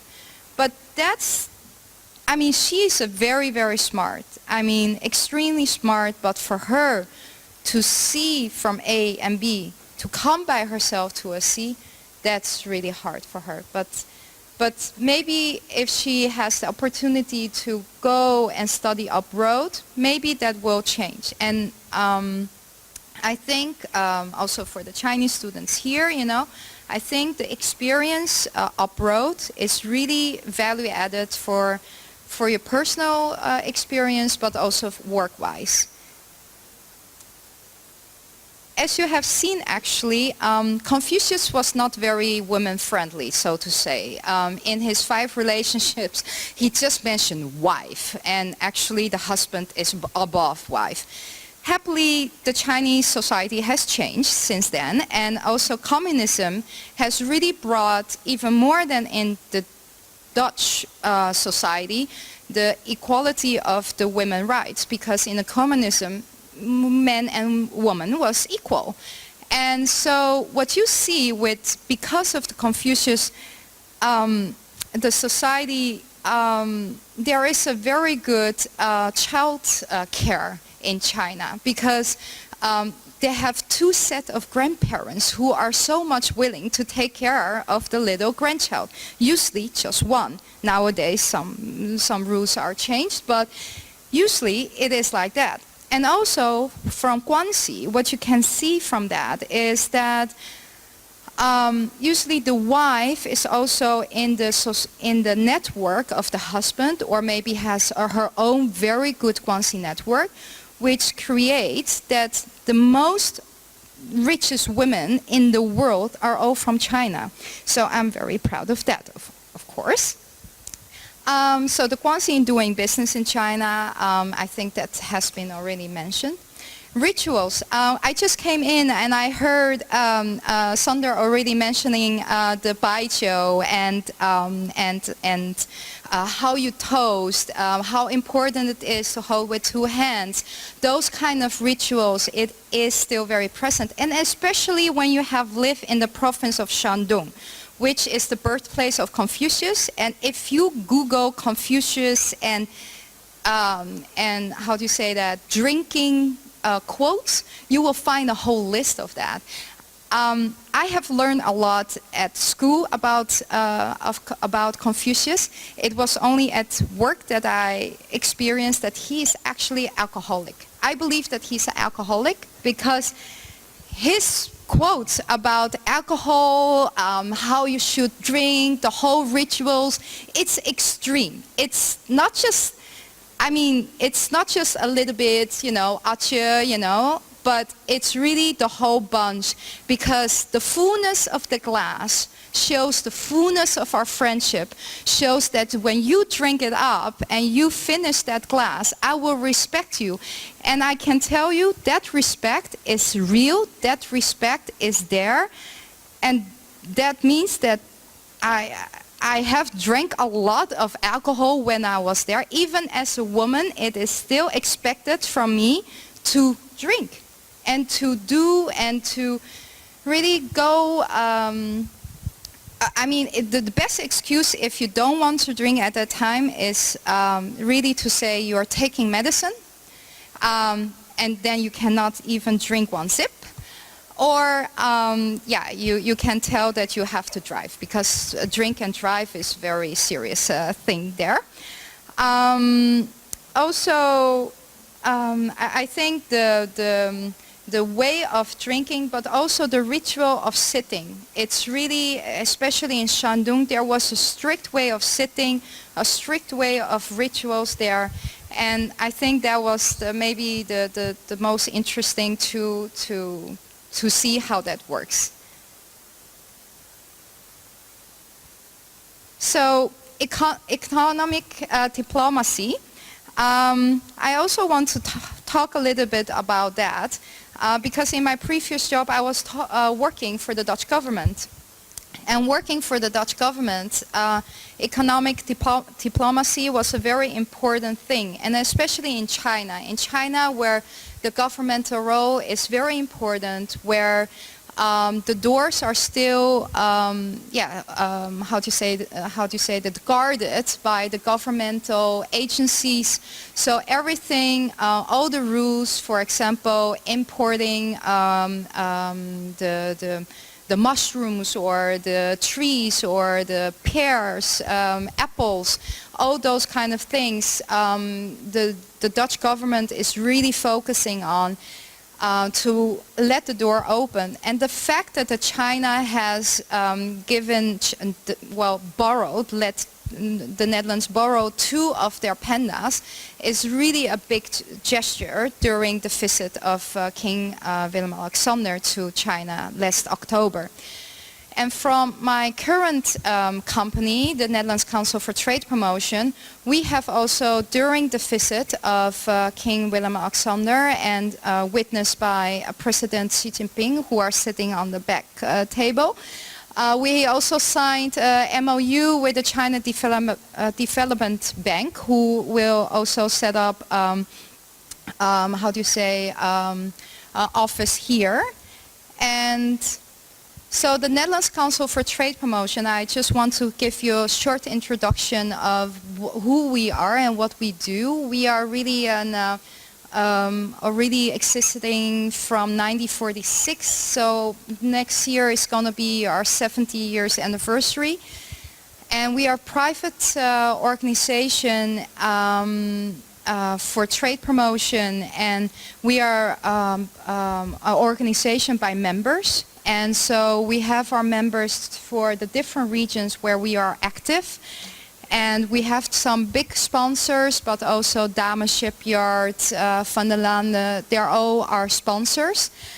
And we organize collective activities. So for example, the outgoing mission, we are also organizing exhibitions, trade missions, and also seminars and network events. And by doing that, we want to help our members and clients with the contacts and the knowledge and the experience that we have among our members and our board members. And I think that's the end of my presentation. If you want to know anything more, please contact. You can find the contact information. So, yes.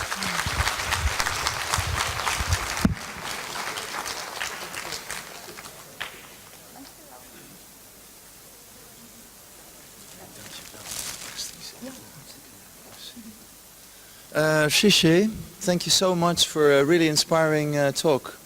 Ladies and gentlemen, we have a scheduled half-hour break where we hope that you can network, but we also have we are unpacking some of our, but I think we do need a few minutes.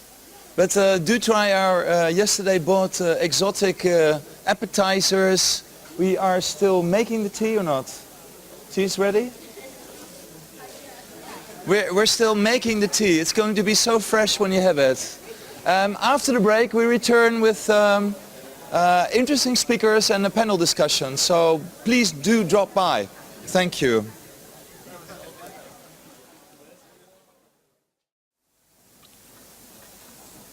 Ladies and gentlemen, it's with great pleasure that I ask again your appreciated attention.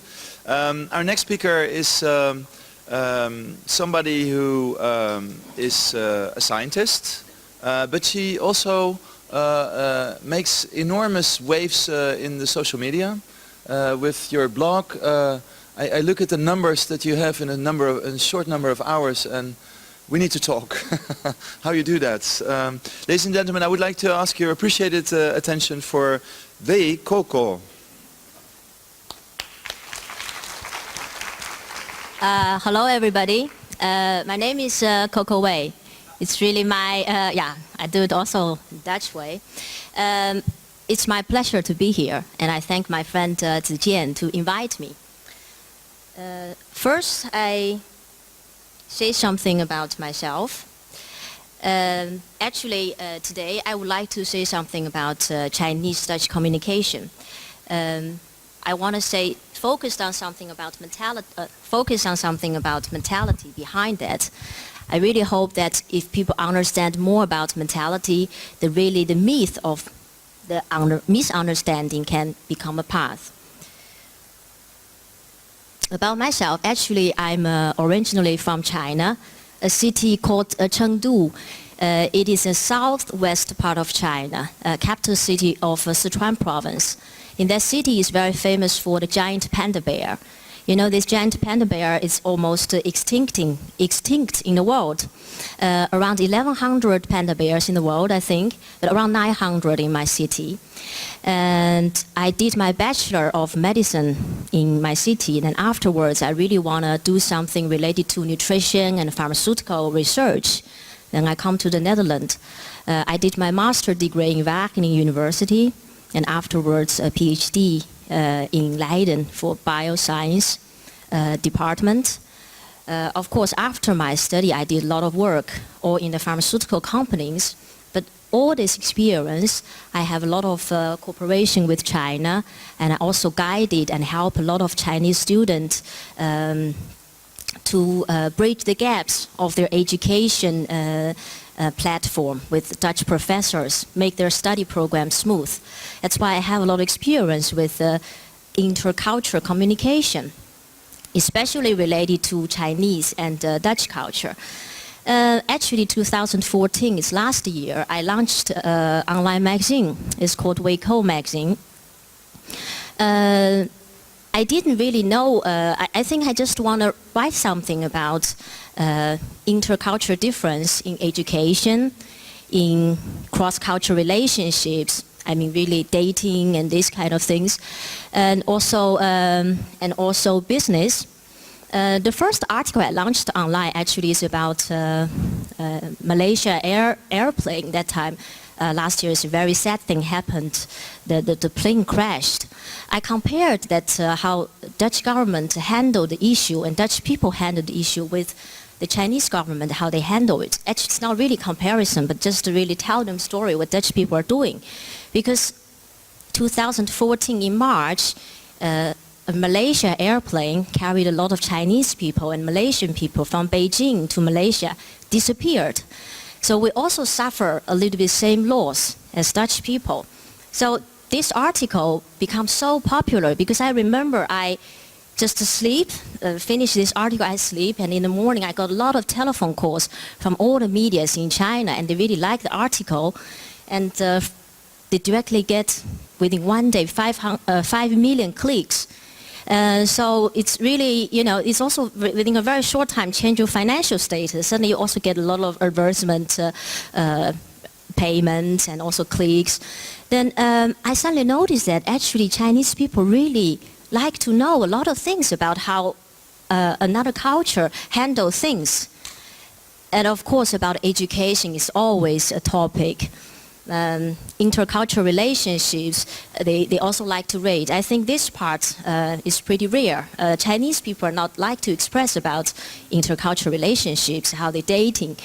For example, sometimes I write about the Chinese girl's mentality because Chinese men in our culture, they like always to date a girl appear innocent. It's not like a Dutch girl, sometimes the Western girl, we have to show sophisticated, sexy, and charming. And sometimes Chinese have to really pretend to be innocent because guys like that. For example, when you go to a bar, maybe this girl is good at drinking, and if a guy approach to this girl, they ask, okay, what can I offer you? A drink? And she has to say, okay, iced tea. If it's a Chinese, probably he understand. He will say, okay, then maybe I take the lead. Can I offer you a Long Island iced tea? Then maybe the girl just understand and will go on. But for a Dutch guy, probably don't get it. They will think, oh, this girl is too innocent. It's too boring. Iced tea in a bar. It's just a schoolgirl. I don't want that. And sometimes Chinese girls also have certain tricks that always just confirm that, okay, you are my first boyfriend.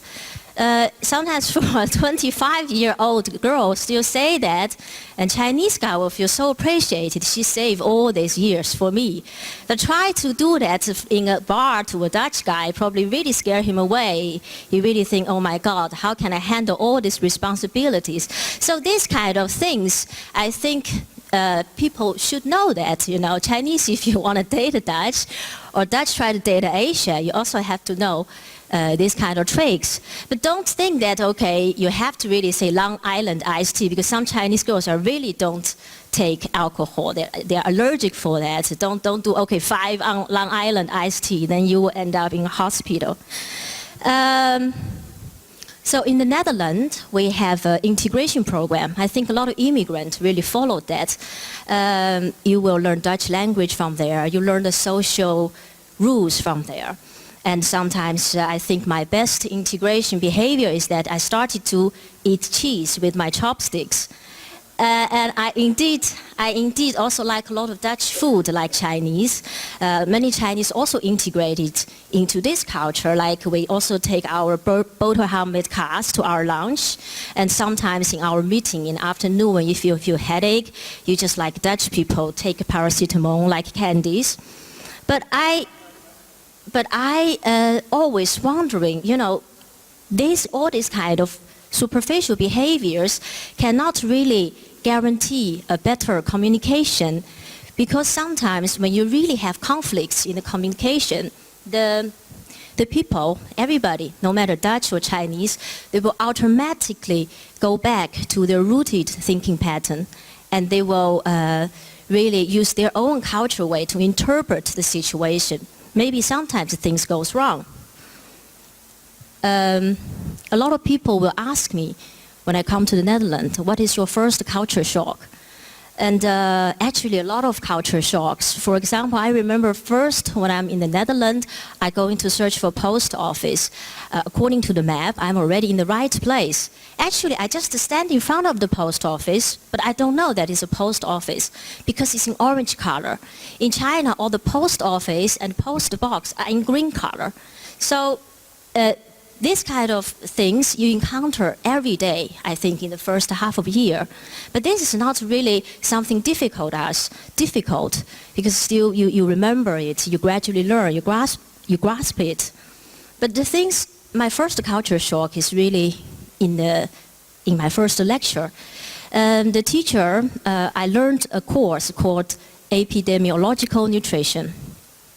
In the course, actually, it's a group work. I think a lot of Dutch students are familiar with that. It's teamwork that you discuss about problems and you solve it together. But I'm familiar with the kind of learning pattern, just sit there and taking notes. The teacher recommended 2 books and some chapters she recommended you to read.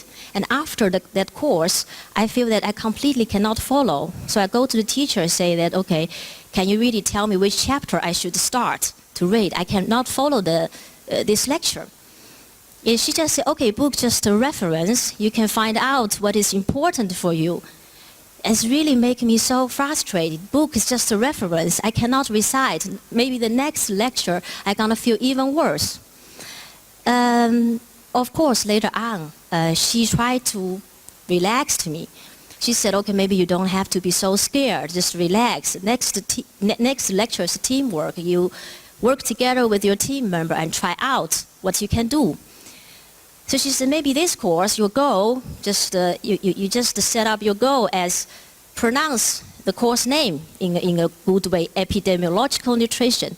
But trust me, that time, this word is so difficult, just like tongue twist. For Chinese, actually, you are nervous in front of teacher and you have to pronounce epidemiological nutrition.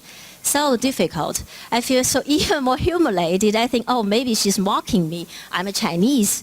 I cannot speak good English. But actually not. You see, actually it's just the mentality of learning, block our communication. I'm so eager to learn. I need her help. Actually, she's also so eager to help. She really want to let me be relaxed and go on and be critical thinking, be analytical thinking. But that time, I just don't get it.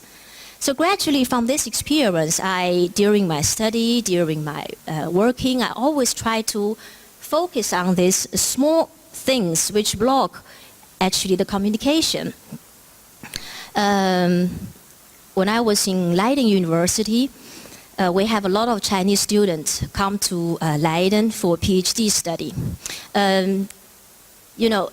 Students actually in science, sometimes they're even not as good as at communication as you guys, because today I also feel it's an economic school.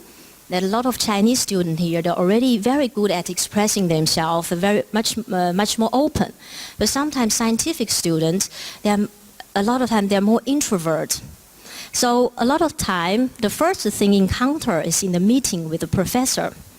I always just tell the professor that in China, in Chinese culture, sometimes it's a mixed gesture with nodding the head. In Netherlands, in Western cultures, sometimes you nodding the head means that yes, I agree, I can do that. But a lot of time in the meeting, Chinese students nodding head, it also means yes, I agree with you, but sometimes it also means yes, I'm just listening. Okay, I'm listening. And this becomes some kind of misunderstanding point. A lot of time professors think he's nodding the head, he already agreed to do that, but actually the students didn't agree to do that by just nodding the head. And also, during the meeting, professor is always doing the brainstorm together with the action list. A lot of time they just also brainstorm, but Chinese students, they just think, oh my God, I have to do so many things. And I also teach them sometimes, except nodding, you also can take the lead, because it's in Netherlands, you have to learn to interact with your professor. Just this kind of small things, I always tell the professors that, okay, sometimes you have to clarify the intention and the purpose. This is also important for business, because sometimes we are not so, Chinese, maybe we are not so confident. We easily take things personal. But if we know that, you don't gonna judge me if I made mistake, you don't gonna think that I'm not a capable student or a capable business partner, they will just express what their intention. So first also clarify the intention maybe for both sides, and always address further question to achieve the understanding. For example, the professor can always say, do you really understand what I mean? Or you really know what it's about? You can really confirm that.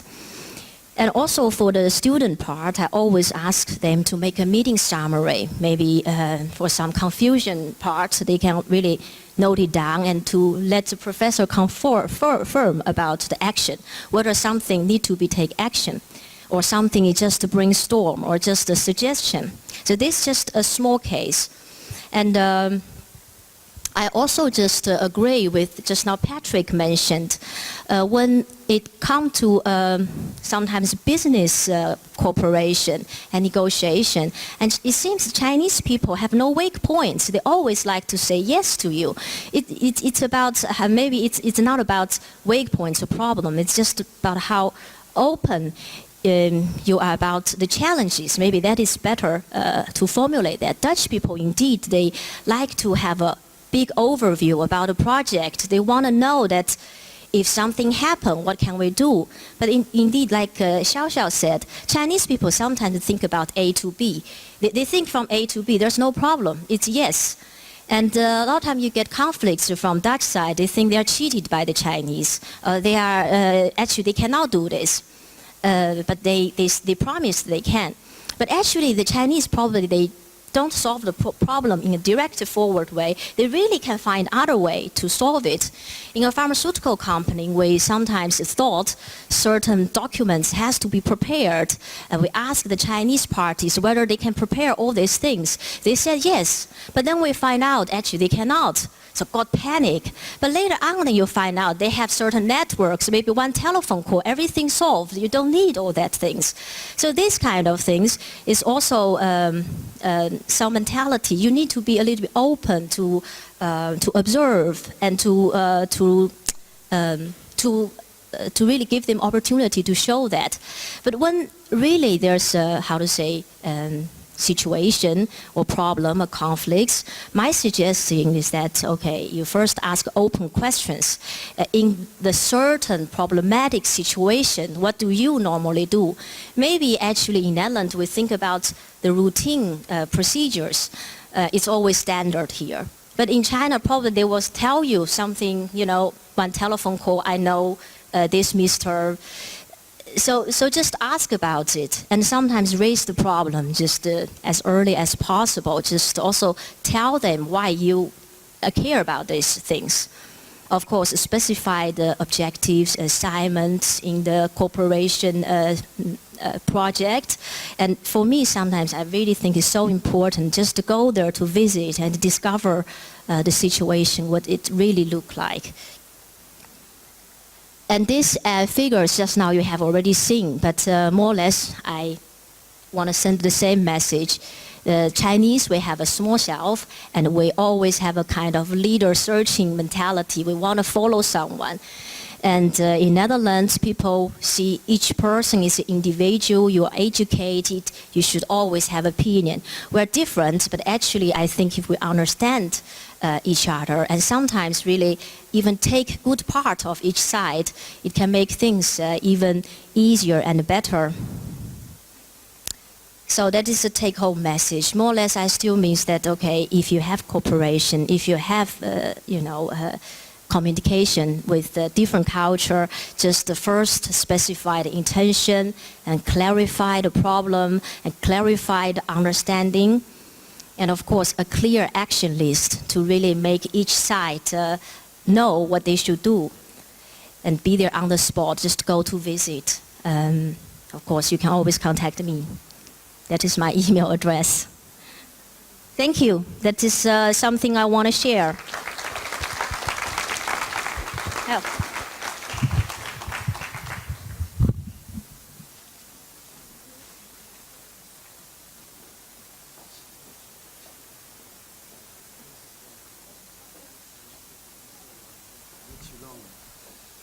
Ladies and gentlemen, we are reaching the final part of our afternoon, and it's the panel discussion. I would like to call forward you again in a minute, Coco, if you don't mind, and then Claudio Perotti, who is moderating the session.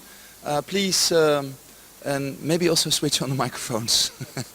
Ja, allemaal denk ik. Then, ladies and gentlemen, Tibor Drost. Ja, neem een plaats. And because I think it's also interesting if we would have a student as well, Ji Xiaotong, Summit.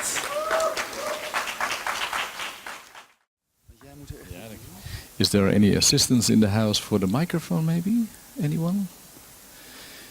Anyone with technological background here? Yeah, can you maybe try to switch this on? That one's working? All right. Test, test. Test, test. All right. Yeah. Ah, okay. We're in. And the third one maybe for the lady, of course.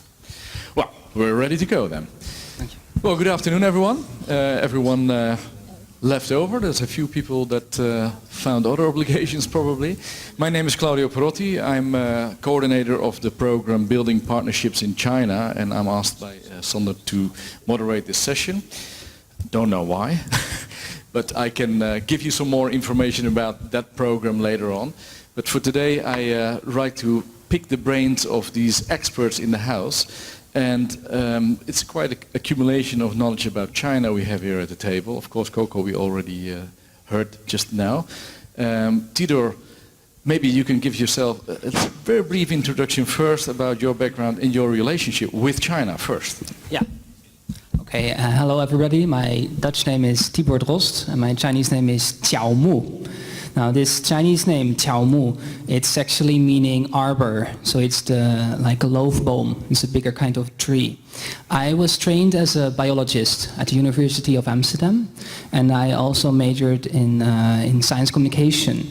So I'm already very interested in communication, but especially on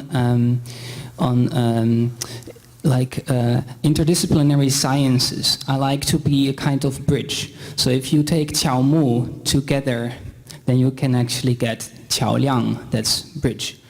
So you see already a very analytical way of thinking here. What I did for my relationship to China is also to, 3 years ago, I started to teach myself Chinese. I made it step by step. And now I'm also doing a lot of things with China. I went to China last year, in Guangzhou. There was a flower park over there. And I was also helping to bring the Chinese and the Dutch people together to have a culture exchange.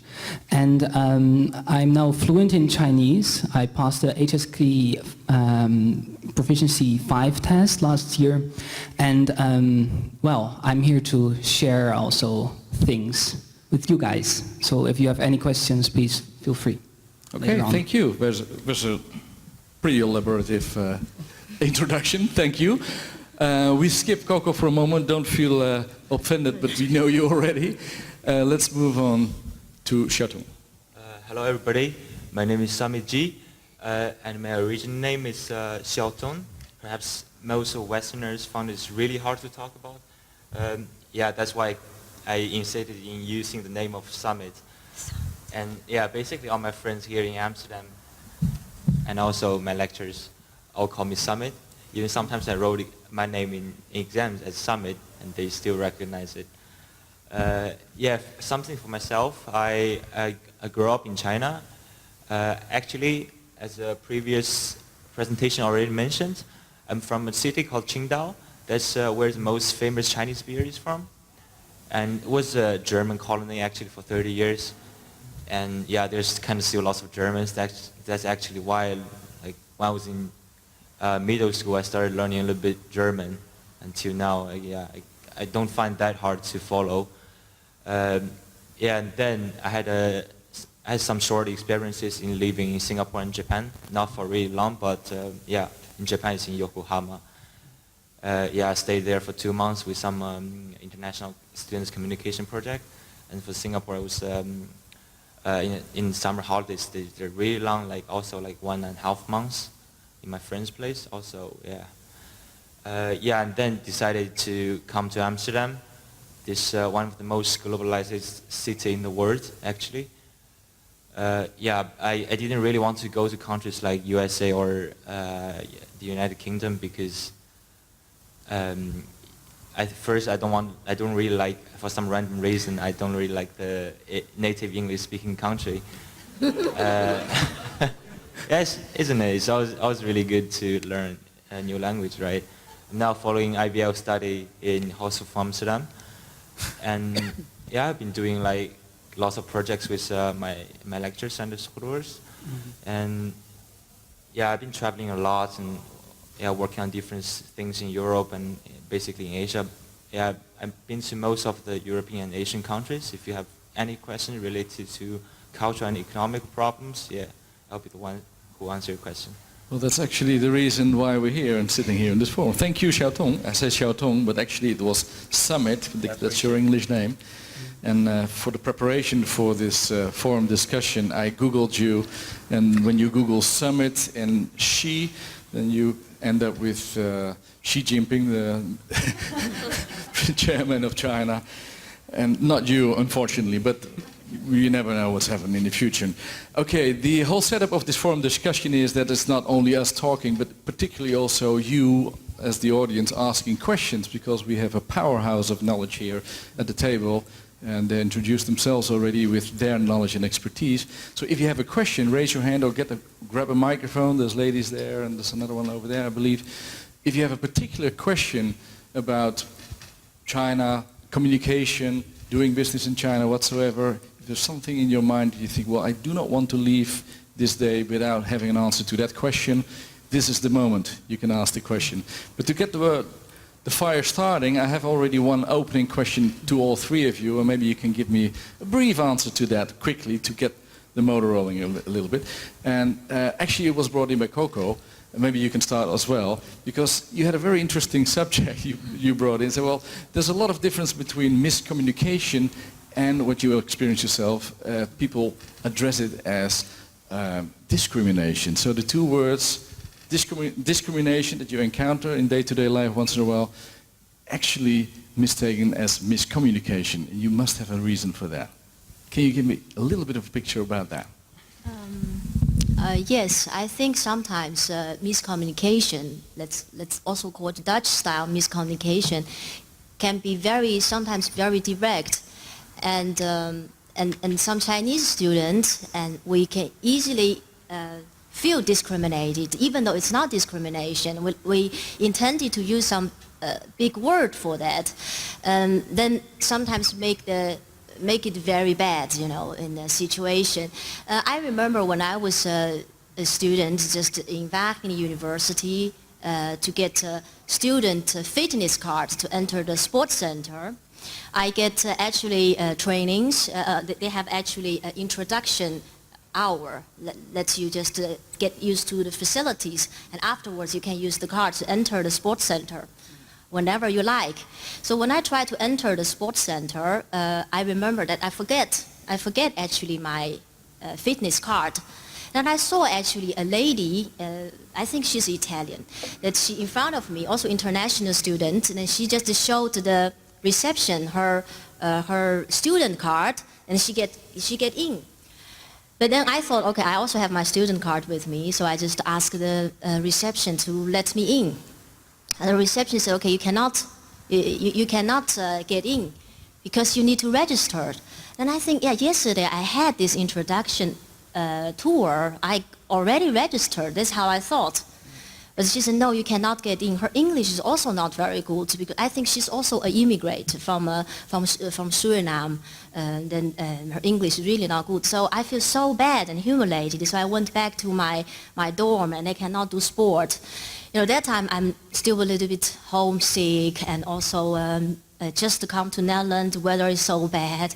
I really think, oh, I'm so sad, I just so far away from my family, weather is so cold, I'm so tired after study, just want to do some fitness, they just don't let me in. Then I even talked to my Dutch classmate, actually it's a girl, a dormitory mate, and she really think, oh, you really mistreated. We have to go there to talk to the manager. So we really go there. The manager also, when he heard about that story, he also think, yeah, it's strange. He said, okay, I will ask that, staff to come. Maybe we need a discussion. And I said, I really angry. I said, I think it's really a discrimination.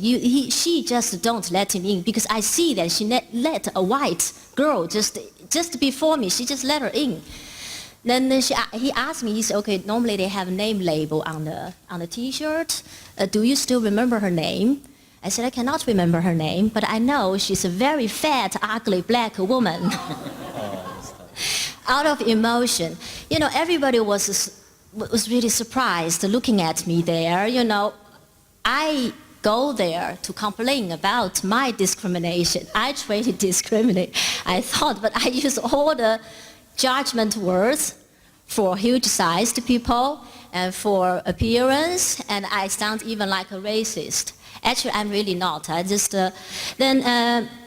it's just also sometimes for this language that it's a barrier. It's English, the second language. Then it's a barrier for me to really feel how strong the word I have already used and out of emotion. Then I actually found out that lady, she came and she just said to the manager, explain everything in Dutch, and afterwards I know, because it's my first time to use the sport card, it's not activated yet. She should first activate it, use it, register the system, linked with my student card, then I can enter. But her English is also not that good to explain to me all the things. So it is a miscommunication. But that time, for hours, I think that I was discriminated, and even myself sounds also like a very discriminated person to African America. So I think this experience make me always, sometimes when I hear somebody complain about discrimination, I always say, okay, be calm for a little while. Do you really mean what you are talking about if somebody really using very strong words? And for the other side who feel hurt, I also really tell them, okay, don't always turn your emotion, use your emotion to express things. Try to use this kind of emotion, turn into a normal conversation. You can say that, okay, I feel offended. Do you really know what you are talking about? I think we should have a little bit peaceful communication. All these kind of things you can go on for a better harmonious way. Yeah? That is my story. Right, interesting story. Nice to illustrate, and actually it's a very nice angle also, because you have your experience from being a Chinese, your first encounter, perceived to be discrimination, but in fact only communication problem.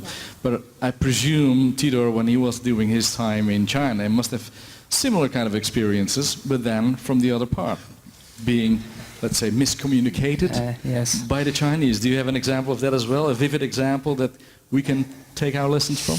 Yes, I think so. I was in China in a flower garden. Right. And we were staying at a hotel. And actually, the 5th day, the hotel was also opening up a cafe. So let's say a bar. And then someone from our park was actually saying, like, let's also go to this cafe. The drinks are on you. And then the day after he said, well, you can go again. And then at the 3rd day, we saw that there was, in the hotel lobby, there was a flyer, and it was standing there something like, go to this bar because you will see, European ladies, and you can have a nice evening with them. And then when we counted these... Is this really a story you want to share with us here? Well, I don't know, but we felt... Think about it first, maybe? Yeah, but at least we felt offended, of course, right? Because we were the only ones there. So what was going on here? Was there something going on with Guanxi, or were we just really at a weird place? And so for us, as a group, we were just thinking, like, where are we? What is going on here? We don't understand this. So sometimes you feel just plainly used or something. Mm-hmm. But and enlighten us. What was it eventually? I don't know if... You still don't know? I don't know. I think maybe that's also I don't know, but I'm still also getting used to this kind of stuff. Well, maybe Summit has an answer to that, because it's your background, maybe. You have any idea what happened in that bar? Or am I confronting you with the question you rather not answer? Maybe that's true. Yeah. It's a yes or no answer, actually. Question, I think... I might switch back to the communication problem. Yeah, let's do that. That's good. That's a good point. Communication problem. Tell us. Actually, when I just arrived in the Netherlands, I didn't have that much culture shock. Actually, the culture shock I really experienced actually was in Japan. That was like 5 years ago when I was in the first time abroad. Like people, perhaps they couldn't even distinguish Japanese, Chinese, or Korean, or Thai, but actually, yeah, in Asian countries, the culture runs really deep. In every country, in each region. Like, people think we look perhaps the same, not the same, but similar. but actually there's still so many differences, even for me. Like the first time when I was in Japan, that was in Tokyo, but the pickup was actually in Yokohama Station. So I had to find myself away from Tokyo Station to Yokohama Station by the Japanese Shinkansen. Yeah, actually from the moment I landed in the Haneda airport, I felt something extremely different. I have seen lots of people in China. Yeah, indeed, there are so many people in China, but in Tokyo, you really see much more than that. I mean, you never imagine like how people like push each other to the metro. And in Tokyo, there's the saying like, the grounds of Tokyo is totally empty because they built 7 layers of metro there. That's pretty astonishing. Even like in like countries like Korea, in Seoul or Shanghai, these cities with great infrastructure didn't reach such a level. Yeah, and like Japanese people are actually, for me, they're more polite and always just sumimasen, like on the street, like means excuse me and stuff. Even everybody's in a hurry. And yeah, I found myself in somewhere like totally different from where I used to be, where I got used to in China. Yeah, and also language barrier. Japanese people don't speak English, me neither during that time. But I still try to find a way to communicate by gestures or whatever, or just simply writing the Chinese characters, which actually is better for them to understand than speaking my broken English by that time. Yeah, but I'm really happy I still found a way out. Yeah, in terms of the Netherlands, yeah, I also went to fitness, but fortunately I went to the gym in Amsterdam. I didn't have such problem for some ladies who don't really speak proper English. They did help you. Yeah, but at the beginning, the only thing was kind of like the terms like bench press, deadlifts could be a little bit unique for me, but that's all actually. All right. Not really that different actually. But actually that brings me to another subject, because basically we are all here to learn more about how to achieve things in a foreign culture, how to communicate, how to get things organized. And that is not only, of course, we learn a lot about the practicalities. We had a lot of examples here of the do's and don'ts, but it's also kind of a personality thing. And going abroad, studying abroad, or doing business abroad, it also requires some personal skills maybe you need to develop. And now, if we focus only at China alone, because that's what we're here for, what would you consider to be really important personal skills that you really have to develop to be successful in that area? May I address the question to the lady first then, Coco? Or am I overwhelming you with this question? You mean about career, how... What kind of personal characteristics you really need to develop to be successful in the foreign environment like China? Well, I'm not successful. But you are here. So. Yeah, I think maybe just a suggestion to make things easier is that really for Chinese, I think don't take things personal. I even think indeed the Netherlands culture is pretty straightforward. Especially in a meeting discussion. I'm different than Patrick. I'm really working with all Dutch people. You're working in a Chinese environment. We have, I think Chinese and Dutch have different directness. When taking action, maybe Chinese is very direct. But when Dutch people give opinion, it's also very direct. Dutch people like to say, don't take it personal, no hard feelings. But sometimes I feel that when they say don't take it personal, maybe they just, it's all your fault. More, it's a little extreme. But I mean that even maybe you don't have to take it personal, although it's personal.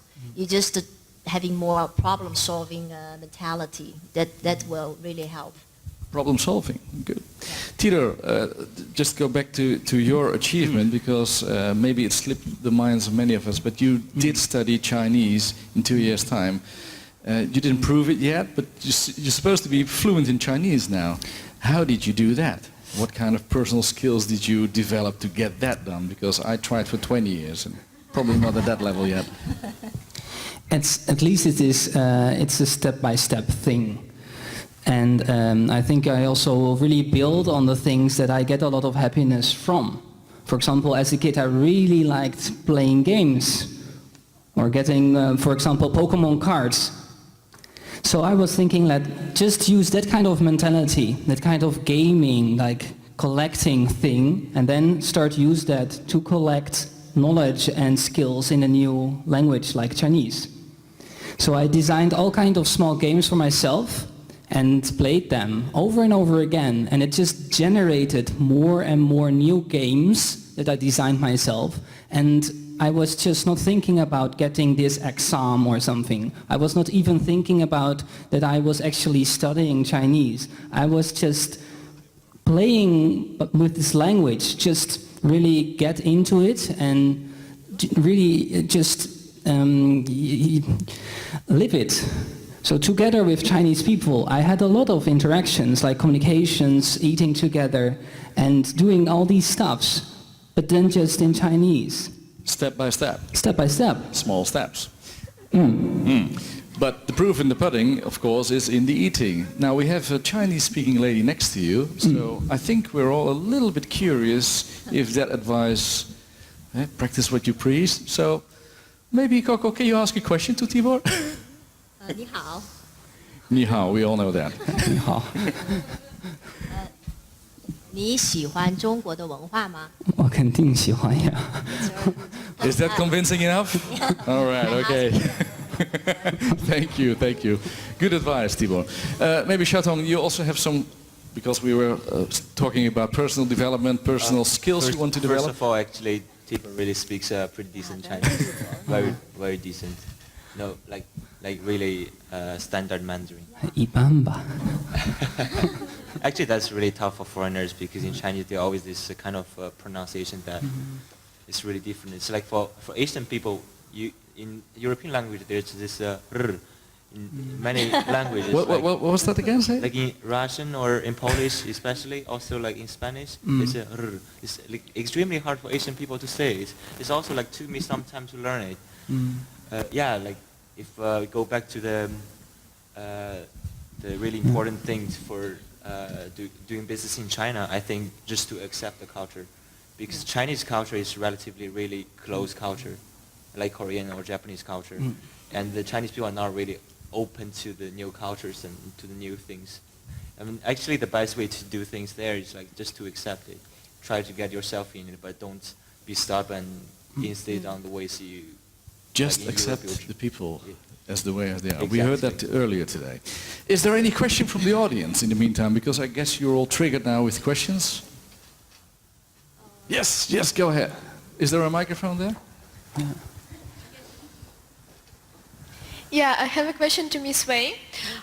You live in the Netherlands for some time already, and you said that when you were a student, there was some problems with discrimination, like in your understanding, in like not proper English. And do you think the country is improving it? So do you think for the moment, after like some time left, after some time, that Chinese-Netherlands relationship are better and actually it's easier for people to understand each other?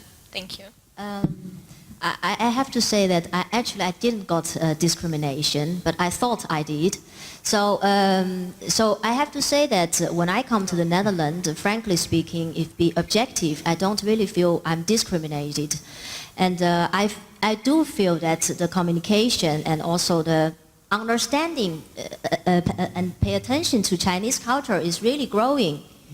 And I feel I think indeed Chinese people have a close relationship. They don't so much open to the other culture.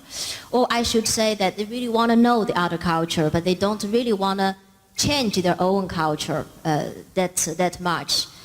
But I still think things is really getting more and more and better. And a lot of things, even 10 years before I come to Netherlands, I cannot buy so much Chinese tea in tea and coffee or Simon and Leyford. I cannot buy. But nowadays it's also becoming more and more.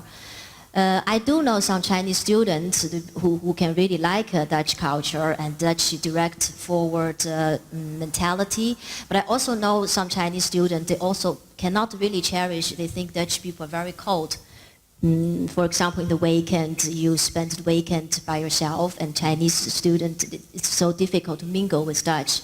That's why Chinese students still do things together by themselves. That part, indeed, there are still some difference related to your spare time. But generally speaking, I think it's getting better. Okay, thank you. Is that an answer to your question?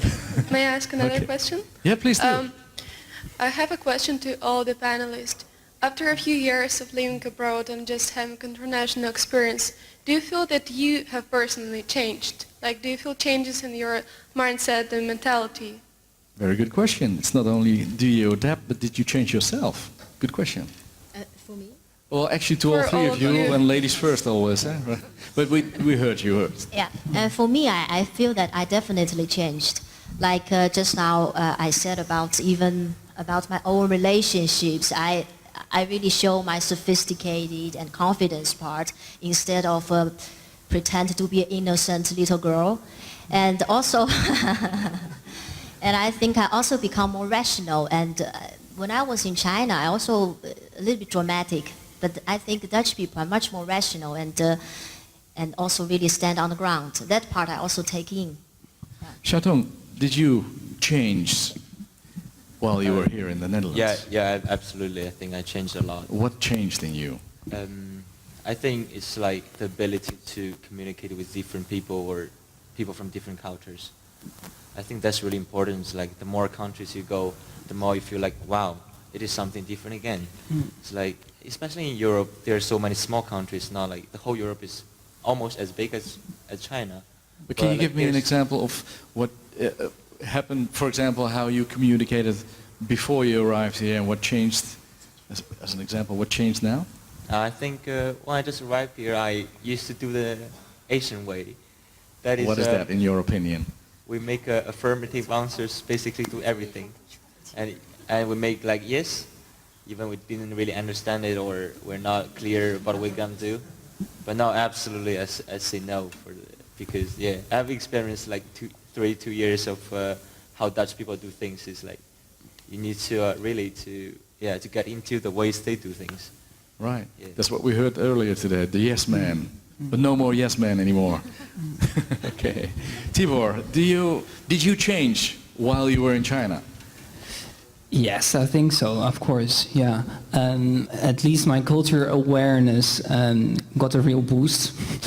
So, of course, I already know a lot of people here in Holland, but really being in China, inside this flower park, so also seeing a company's structure, and then trying to deal with that with a small Dutch group of 10 people, it was really, it was of course really a challenge. And I think that within these 2 months, at least I as a person could actually adapt to also use more, more the native Chinese styles to try to communicate with these people. Can you explain that with an example to us maybe where you can give a situation where you think, well, where the moment when I was in Holland I would have responded differently than now, well, I'm here in China. Yeah, so the first day we entered this park, I immediately started to get to know everybody, really everybody, every person that was working in this company. So we also just saw some pictures about the guanxi, right? That everybody is actually attached to everybody.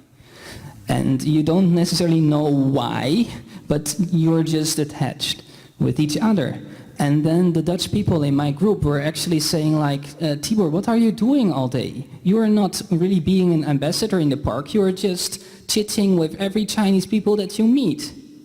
And then I was actually thinking like, but this is actually the way. I should really pay interest and have a little chat with every one of these persons. Even the ladies that are putting every flowers in the ground, even with the security guys, even with the management of logistics.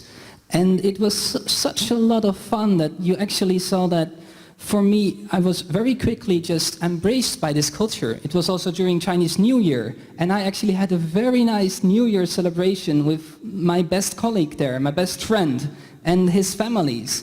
And then after the day afterwards, I heard that the other 9 colleagues of mine, the Dutch Dutch colleagues, were actually just having a bite at the snack bar next to the hotel, and they actually didn't really couldn't be together with this But it probably also helped that you were already at least a little bit basic at that time, probably in the language skills. Yes. Whereas Yes. our two Chinese guests Yes. here probably were not that fluent in Dutch when you arrived here. Yeah. So how much of influence is the language in your adaptation to the culture then? Let's start with Xiaotong then. You mean the How Dutch much, to me? how much influence did that have on you, on your adaptation, integrating here in the culture, because you didn't speak the language properly, probably? That's right. Ik kan nur een beetje Nederlands spreken. Whoa. but I'm trying hard now because I'm out now. Finally started following Dutch. Actually, I was supposed to do it from the first year. Yeah, the Dutch is. Yeah, in Amsterdam actually I don't feel that much. But if you go to cities like Gouda or Delft, you really feel it. Any people from Gouda or Delft here in the house? Okay. You can speak freely. Part now. of Delft is fun because students' uni is there, but if you just go there with your friend, it might be a little bit tough. We were surrounded by the authentic Dutch people, and they just started speaking Dutch like endlessly, and you just standing there, you didn't understand anything. It's kind of embarrassed. Yeah, but the more I stay, I feel the more I understood though. So yeah, getting into it. I am prepared to learn this language. It's pretty fun language, pretty hard. Even though honestly I don't think it sounds well, but it's pretty interesting to learn it indeed. Okay, thank you.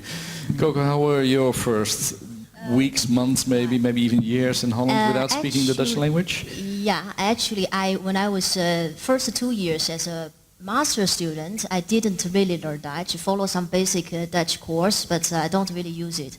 A lot of international students, I just speak English with them.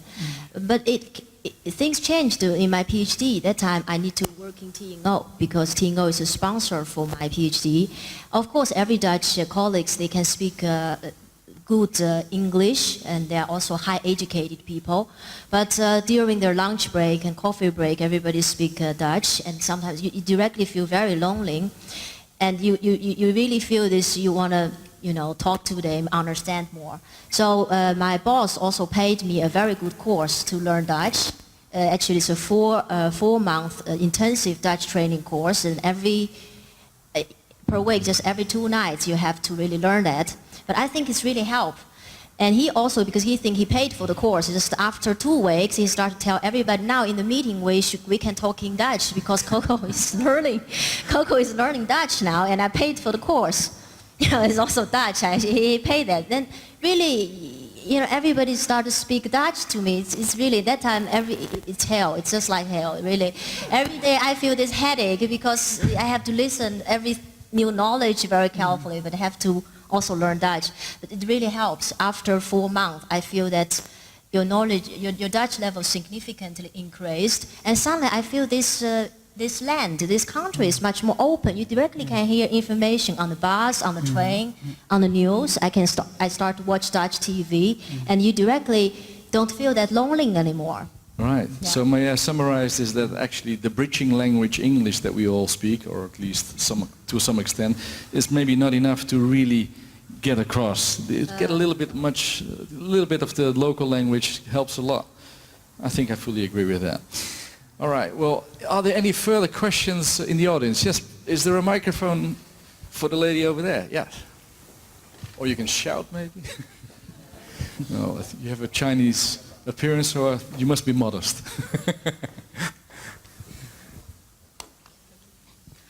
Yeah, I believe the learning a local language will contribute to your understanding of the local culture and local people. So my question is there any opinion, the typical opinion of local people changed, in your opinion, when you are really involved into the local life and learn the local language? Thank you. And the question was to the lady or the 2 boys? The lady first? Yeah, Okay. for Coco, Coco. when you learn Dutch, is there any typical Dutch opinion changed in your mind? I think it's more activity related, because I think when I only speak English, I think maybe only related to study, it's no problem, no barriers. But when I can speak Dutch, I can go to the bank and negotiate about financial situation myself. And I can also go to the bar and also register salsa class in Dutch, driving license, all the things in Dutch. It's much easier. And also for a lot of activities I register, for example, learn some small painting workshops. If you can really know Dutch, all the entertainment activity is much more open. And the question was also, did it change your mind because you know the language better? Does it also change your opinion on things? Yeah, definitely. Because then before that, I seldom watch Dutch TV. But when I understand Dutch language, I also watch a lot of Dutch talk shows, politic debate. It can really help me to understand how they think about the whole situation, also how Dutch people look at the world, and even cooperation with China, how they look at China. They really also helped me to change my mentality. Maybe Xiaotong wants to elaborate on that a little bit. Did it change your mind while you speak a little bit more Dutch nowadays? Yeah, certainly. Did it change your opinion? Certainly. You hear other things that you normally wouldn't hear? Not like necessarily I can understand 100%, but like 20 to 30% it would be, it's all right. At least I know what they are talking about when they're, but like easy stuff I know them, yeah. But like the German study is, from German because I have like better German than Dutch, so it makes it kind of easier to understand it. It wasn't that difficult though. But it also gave you some opinion-changing ideas? You mean by speaking to Dutch people? Or the question actually, because you speak the language better, it also changed your opinion, your view on the Dutch maybe? Actually, in Amsterdam, honestly, I don't feel that much. It's too international, exactly. Especially in my study at BL, where like all my classmates are able to speak 3 or 4 or 5 languages. I even see like one of my classmates, he can switch between Italian, German, French. Like there's an Italian guy and there's a German guy and also a French guy. He can just switch with languages fluently with no like thinking or, the reason I choose IBL because in the first year I was in IBM, but I still switched to IBL because I think language is really important too in the modern world to communicate, where actually lots of people didn't really pay attention to this. Yeah. Right. Certainly no language barriers at IBL. In terms of timing, are there any further questions in the audience? Of course, after this session, we also have opportunity to do some networking and talk to each other, not in this formal setting. If there are no further questions anymore from the audience, then I'd like to thank our participants in the forum.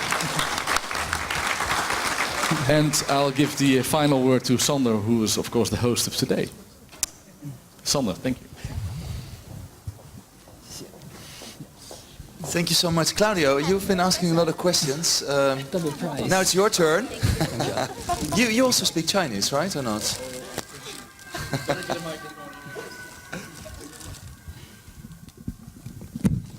Dit is een hele goede microfoon. Deze, ja. Now, I prefer to say no, because I can imagine your second question already. No, I won't. But I was impressed. And in the beginning when you started, you said, I don't know why you asked me, but I think we know why I asked you. It was very, very nice. Thank you so much for that. Thank you. It was an honor. You are also organizing an elective course to China. Yes. What is that like? The China minor, for any student in the house still, I'm going to do my propaganda talk now. Yeah, you should. No, it's a program, it's an elective program. The China minor is a program, an elective for students studying in the Netherlands in higher education. And it's called Building Partnerships in China. So basically what we are doing with the groups of students that enroll for this program every 6 months is they learn how to do business and build business relationships in China. So every half year you're in China? Every 6 months you can find me there. Yeah. And still my Chinese is lousy. But no, it's But you're also started now with a minor with Thailand, or not? Indeed. The latest tell us more. Is the Thailand minor. Actually, the program we're doing in China, we do exactly the same program also for Thailand. And today, the group returns from the first group from Thailand. and they're all very high-spirited. They have a very good time there, I guess. So I presume that is a good program as well. Yeah, Okay. nice. Thank you so much for Thank you for having me here. And, ladies and gentlemen, warm applause for our panelist and Claudio, who moderated it so smoothly. Since it's getting colder and colder, and we have been here for quite some time now, I would like to, well, I think we've done this one. But still, I also would, if you don't mind, like to acknowledge a few people. First of all, you for being all here. Thank you, taking your time to share about China. Wonderful. Thanks also very much to Irena for organizing this all. Dziękuję bardzo. And thanks for all my colleagues and of course my distinguished guest speakers who take time to come here to share with students in a university building, petje af, as we say in Dutch, because yeah, it's nice you give a taste of the real world because we are educating students, but you tell them what it's like when they go out there in the wild, wild world. And thank you so much for being here with us. It's very, very helpful, and I'm very glad also that we could record it. I hope you noticed it. It's open out on the internet. Next week you'll be shared with the rest of the world, www. But I think there's nothing to be ashamed about. On the contrary, I'm so glad you did, and I'm so glad that we are able to use your words for many, many more years in the digital world. With my acknowledgements, I also look particularly a little bit at one student who initiated this whole day, and I would like to just say thank you.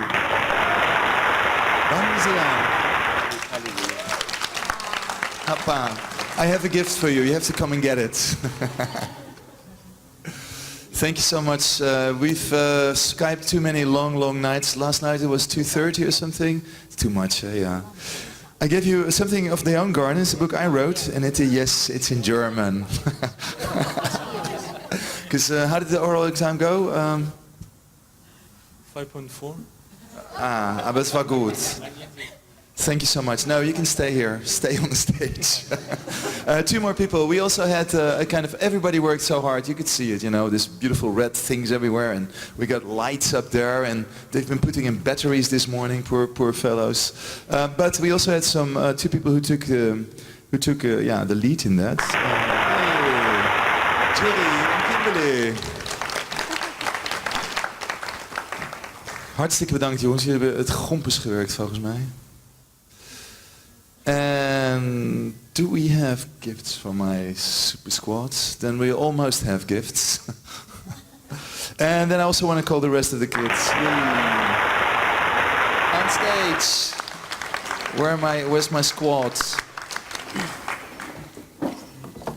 Karim, ik heb je nu met een M geschreven. Ladies and gentlemen, I would like you to applaud warmly. It will make you warm, because they worked really weeks hard for this day. Thanks.